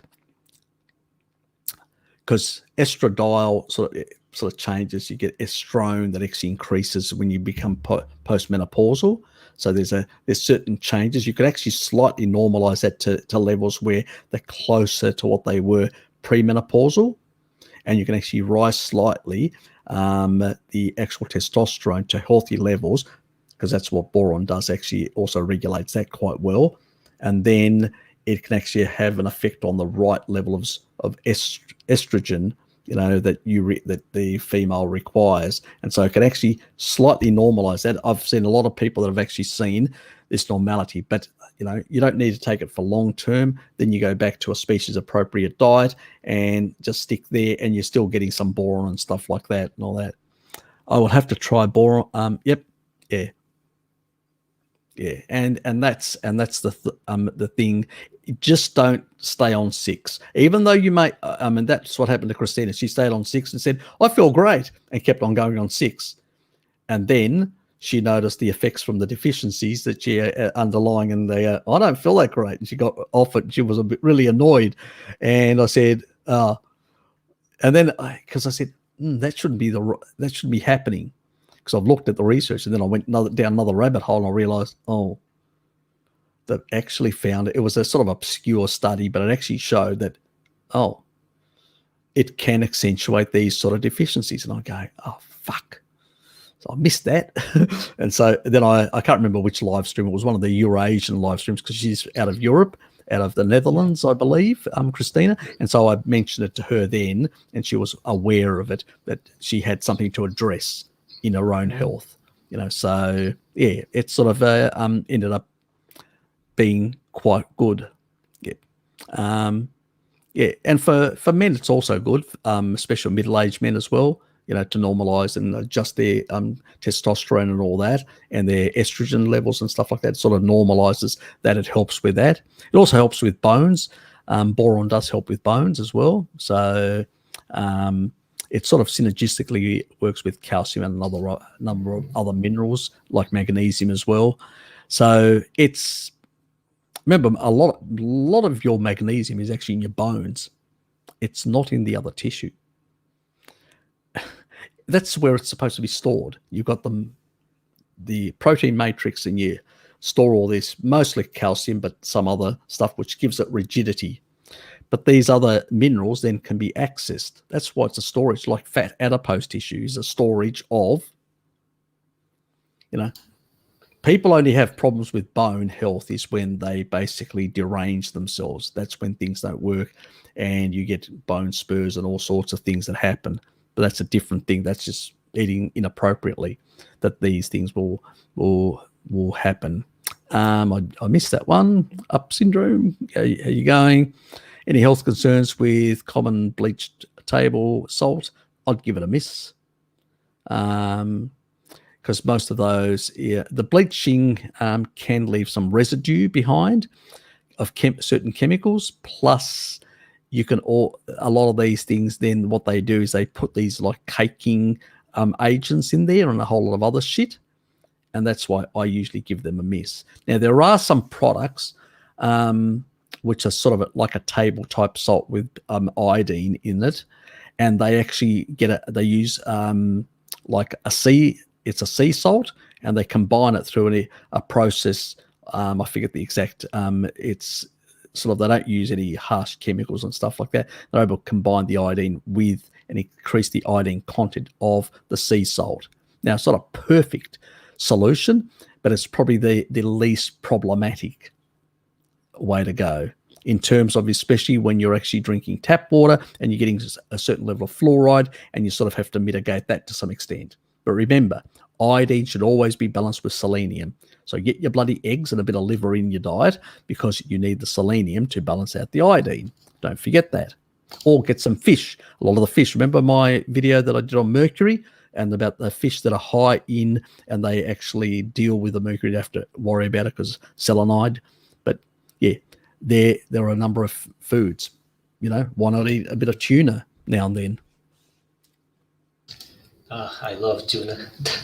Yeah, me too. Yeah, I know a lot of people basically bag tuna and stuff like that, but I love tuna as well. It's good. Exactly. Yes. Did you hear that, veg tarded out there? I love tuna. Fuck yes. Freely had a recent bitch about fish, So yeah. That other lunatic in their community. Yeah, complete lunatic. You're talking about fluoride and halogens in general. Do you think it is a good idea to filter shower water? Probably shower water, yes. But you don't want to actually filter your tap, because the biggest problem is you're going to lose a lot of other minerals. If you filter like the whole house, make sure you go and buy yourself some trace minerals supplements. So like the ones that I've got, you've seen the sort of things. That's what, the reason why I don't tell people, even though I may tell my personal friends to filter and put an inline filter, like my mate's got like water's filtered, but he also knows to basically get mineral supplements in there. The problem is if you tell people to do these things and they don't address other things, they may end up with micronutrient deficiencies. So I would rather say, well, I don't want a person to end up with micronutrient deficiencies. I don't want them we still need a bit of fluoride, taking in too much fluoride. So how am I going to deal with this? Okay, I'll address this from getting some iodine in to clear out those halogens, clear out the fluoride, deal with that, and then balance it out with selenium. And that's an easier solution. That it's practical. You got to sometimes think practically. It's not always the best solution, but the practical, because somebody could be in a rented property. Well, they're not going to put any inline stuff. It's very hard. Now you can get for the shower head, you can get the screw type filters, and you get one of those for the shower thing, and that will minimize the amount that you're getting absorbed through the skin and all that. So there, because you're showering every day, and sometimes, like me, I shower twice a day. So yeah, there are those sort of things as well. It is. It's rather common over here, actually. Brazilians, on average, take 12 showers a week. Look, when I'm actually in the tropics, I'll shower 3 times a day: the morning, midday, and in the afternoon, because I just sweat like a hog. Really bad at sweating. I've got sort of jeans which are like hypothermia jeans. Like in winter down here in Tasmania, I can be in a t-shirt and shorts. It doesn't affect me, and most people go, "What the fuck? Don't you feel cold, Harry?" Nut, And I used to feel cold when I was doing really like the therapeutic keto. God, did I feel cold? My thyroid was probably in the toilet, and I really felt cold. So it's probably one reason I went away from keto, back to low carb, because I felt much better, warmer. And then, when carnivore came across, because I was sort of drifting to carnivore, I was reducing my carbs and reducing my carbs. I just got sick and tired of carbs, and it was much easier just having steaks and eggs and stuff like that. And I was already moving there, and that's why I was curious. And I saw, I actually didn't see, a lot of people saw Sean Baker. I saw Jordan Peterson, and he was talking about his daughter and, Michaela, and basically their experience and all that. And I go, fuck, they went on a carnivore diet, and she had all these ailments, she had all these operations as a young child, and it all went away. Fuck me, and it really just, that's when I sort of started going into the carnivore community and looking at it. And eventually I came across people like Sean Baker, Frank Defano at the time, and a number of others. Saladino I don't think was that popular at that time. It came a bit later on. And so those early stages, and basically, I started interacting with them on comments and stuff like that. Then I came across, Bart. I started sort of subscribing to him and sort of interacting with him. He realized from my comments that, there was somebody here that sort of understood things much deeper than the regular person. And he actually contacted me. He actually put a comment and said, email me. I go, okay. And I emailed him, and then he emailed me back, and he asked me all these bloody questions. And he said, I want to chat with you and all that. And sort of, we started interacting, and he said, you should be on YouTube, Harry. You know a lot. You've got a lot of information. He said, yeah, you're wasted, basically, just, not, and he sort of encouraged me, he pestered me, to be more precise, for a while. I don't think I've ever been pestered by a person to join YouTube as much as he. He was the only person. So as I said, I've always said to people, the only person you should really be thanking for me being on YouTube is Bart K, because he was the only one that was interested in pestering me to get on YouTube. Had it been anyone else, I would have not been on YouTube. This channel wouldn't exist. Simple as that. So it's due to Bart K that this channel exists. So that's the honest truth, So he really sort of encouraged me to jump on and all that. And I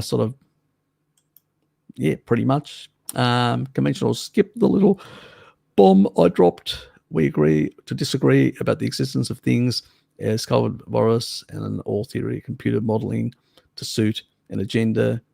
Oh, I'm not saying that they're not using COVID to push an agenda. These arseholes will use anything to push an agenda.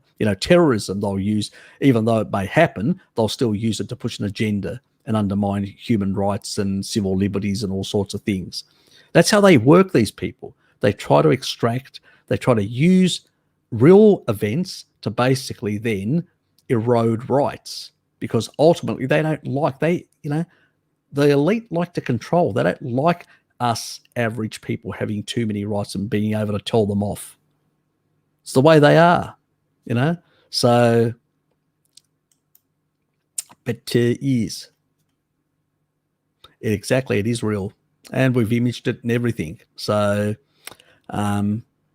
you can still accept it and understand that these arseholes are basically using the information to basically push a narrative.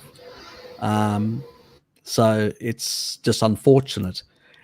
I know why we basically, I know why we basically, you can become ultra cynical because you've seen them lie so many times. You go, ugh. Yeah, the hardcore terrain proponents. Exactly. That is the hardcore, but the reality is, if the terrain theory really held up, there is a number of cases where I can quite clearly show tribal people dying from communicable diseases. So the reality is it's both. Both the germ theory and the terrain theory are both wrong and both right. Both, yes. Because basically, as I've said in the past, if you've got a virus, we've actually got billions of viruses in us that don't cause us any harm whatsoever. You know why? They can't exploit any of the receptors. So what they do is they infect bacteria. So these viruses infect bacteria and actually steal resources and survive from the bacteria. You know where this goes, right? They'll say, oh, these viruses are doing a cleanup job. Viruses aren't evil. They are your body's detox mechanism. No, they're not. That's nonsense. We've just got we're in a state of interdependent where we live together. But the reality is, if they exploit one of our receptors, they will be just as pathogenic as any of the others, the flu, TB, polio, and all that. I mean, go back and look at the polio people that got polio and look at how debilitated they were.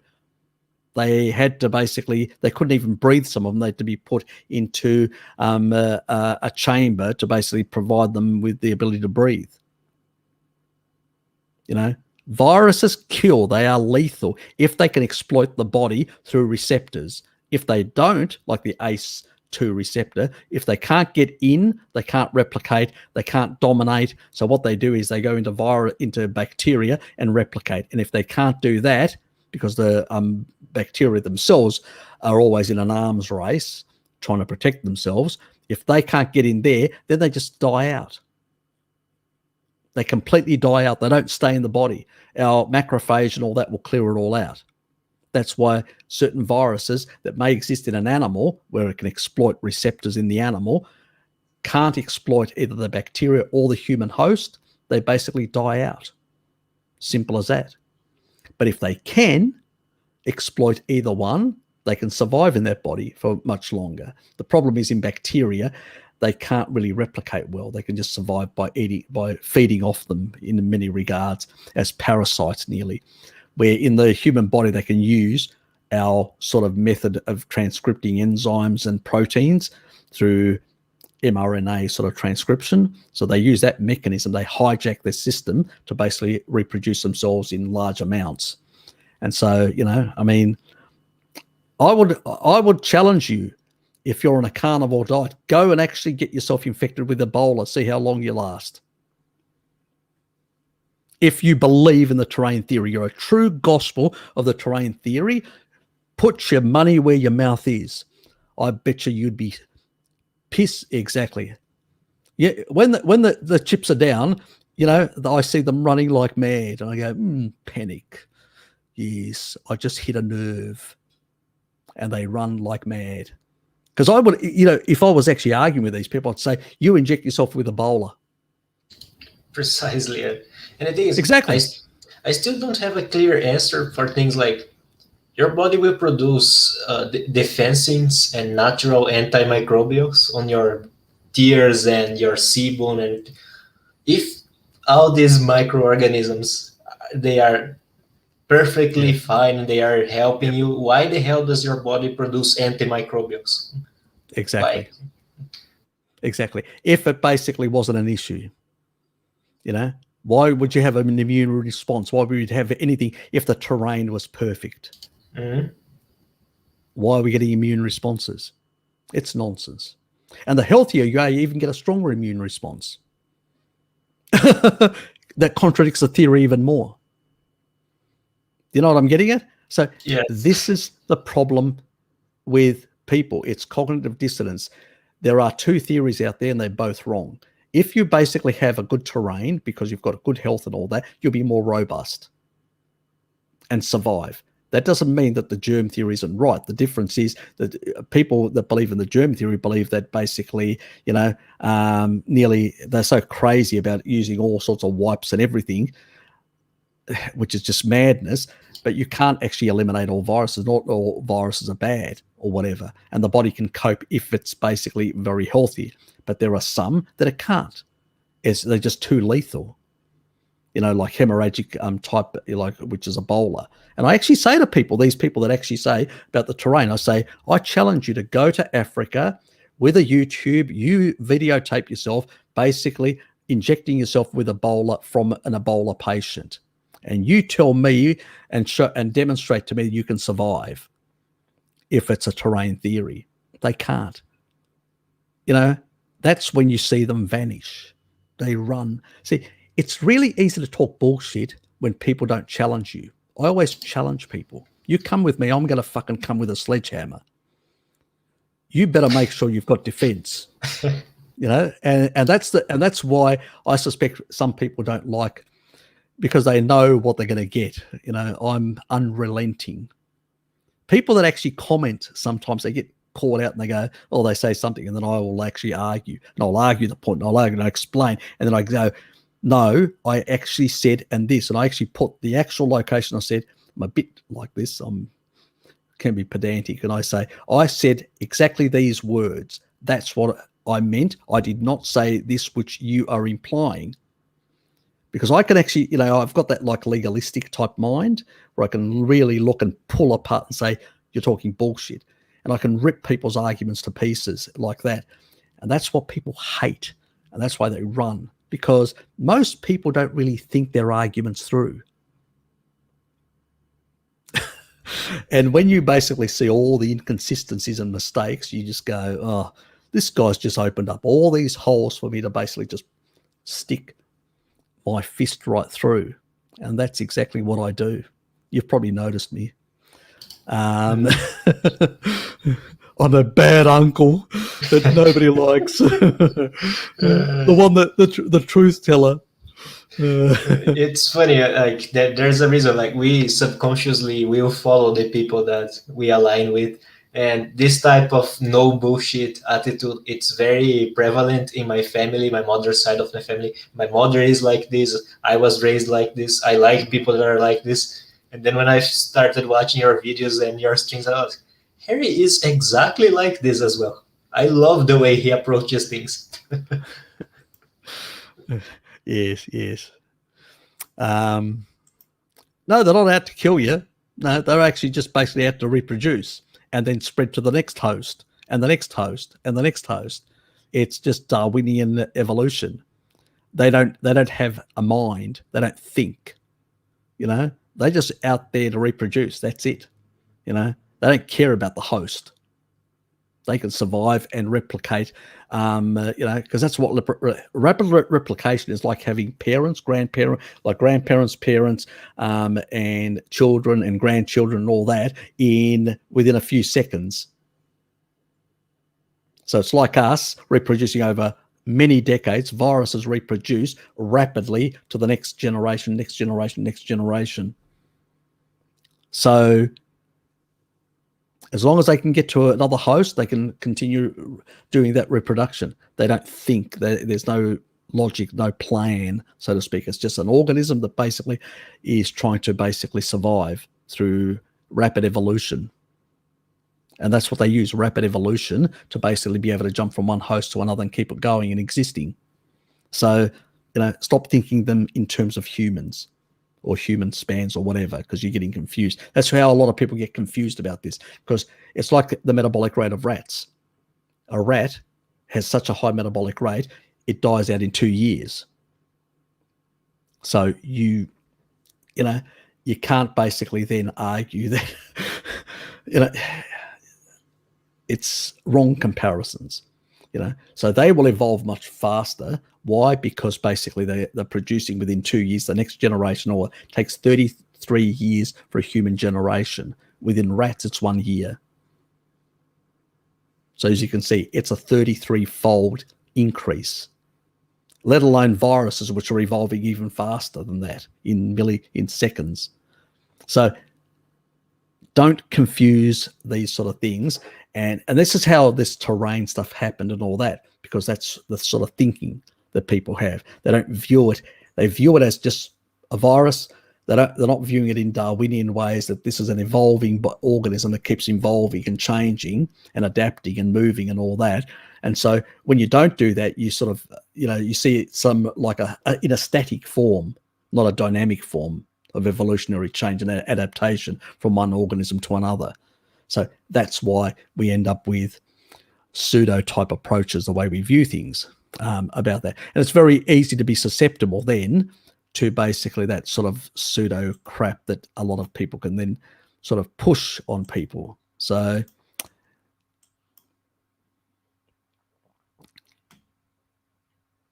yep, they're not alive. Exactly. Viruses are not alive. That's exactly right.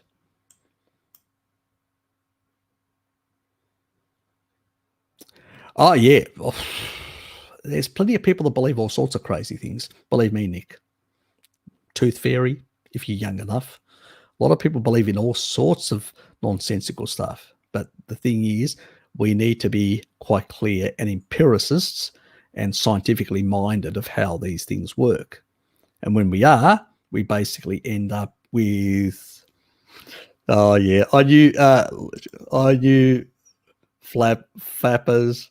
Oh, he loves the tooth fairy, don't you? You love the fairy. I know you do. You love me, don't you? Bobby's tooth fairy. Oh God. He just fell right into that. I'm his tooth fairy. Wink, wink, wink. Flappers. Oh, I can't believe how you fall into these things. Anyway. Yeah, look, I have to go. I just realised it's 2:00. I should be at Dad's place. Oh, God. Now I need to come up with some excuse. Oh, sorry, Dad. Anyway, I should have been out of here half an hour ago. Yeah, thanks, I'm guys. quite tired. Yeah, thanks, guys. I appreciate it. Thanks, Joel. And thanks, everyone. Have a nice the rest of your weekend, and the rest of your day here in Australia, the Australasian area. I've got a public holiday tomorrow, and I'm actually taking some additional days off, so nice. I'm going to enjoy myself. So we're going to have a big barbecue, and I actually have to go and buy a couple of kilos of sausages as well. Some really nice sausages. They're Italian type sausages with fennel in them and all that. Yeah, they're really nice. It's this butcher that basically they're award winning, and they use the intestines of the animal. They really make really nice. I mean, last time I brought them, they literally went like hotcakes. People said, "God, these are nice." And I get, yeah, you're eating shit with a whole lot of sawdust from supermarkets, and this is what real sausage is like. Not that sort of stuff. And it only costs an extra $1 a kilo. I mean, I go, do you realize you're paying $1 less a kilo for that stuff that you buy, and this stuff is only, and they go, really? Where did you get it, Harry? And now, even last time for my next door neighbor, my Chinese Ling, she basically said, "Oh, can you get me some?" And I just bought her some and delivered them to her place, and then she just deposited the money into my bank account. So, because people don't realize how nice, when you've got really good quality food is. So thanks, Jill. Thanks, Lucas, for being here. And thanks, Fapnado. Thanks to everyone else. I do appreciate your support and turning up and, putting up with me as well. Putting up with that bad uncle. And it's always an adventure, I guess. Oh, look, I always make it entertaining. I always try to make it as entertaining as possible. And, I appreciate you being here. Thank you a lot. I'm glad to be here again. It's been really nice. Yeah, look, I'm happy that you've got a good job now, and you're making some progress there and things, and you're enjoying it. That's the main thing. You've got to enjoy your job. I mean, I have to say, I like my job. I like spatial science. It's a nice field. I enjoy it. If you don't like going to work, it's really hard. I'm not working. I've got the option of actually working from home 3 days a week. I'm still working from work. A lot of other people, I like to go to work because you can socialize. You've got interactions. As long as the environment's healthy and good, there's no real reason, But I will take a bit. Eventually, I want to set up that room and probably have a few days off working from. But what I will do is I'll put in for 3 days, but I'm still allowed, if I want to come into the office.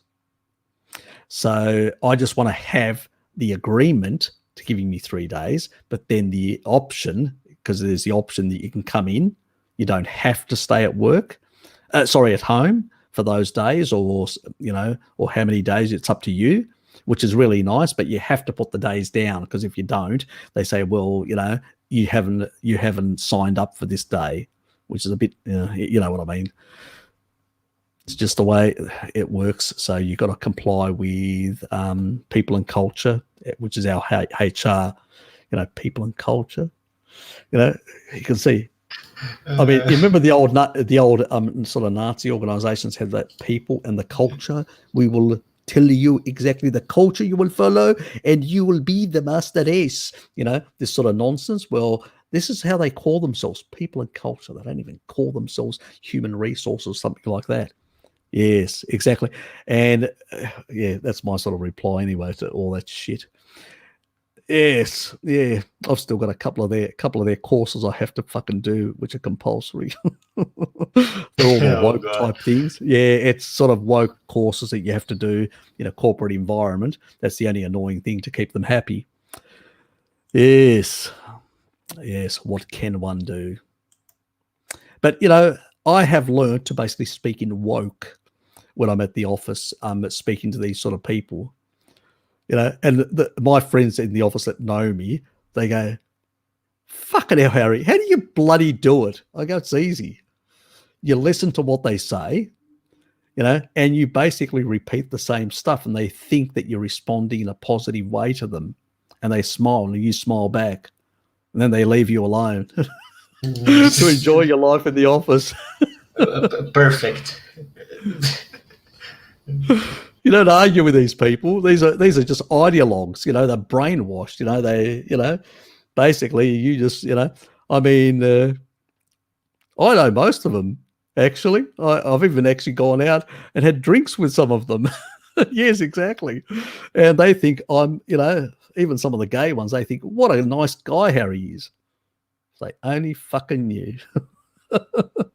what my opinion is about a lot of that sort of stuff. Exactly.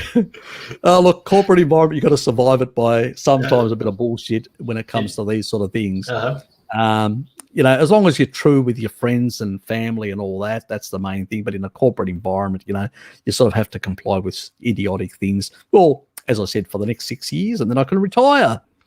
And then I can basically unleash hell on earth as I like without any compulsion of holding back. Yes. Anyway, I better go. Dad's waiting. Anyway, see you, Lukey. Take care. See you, everyone. Better go.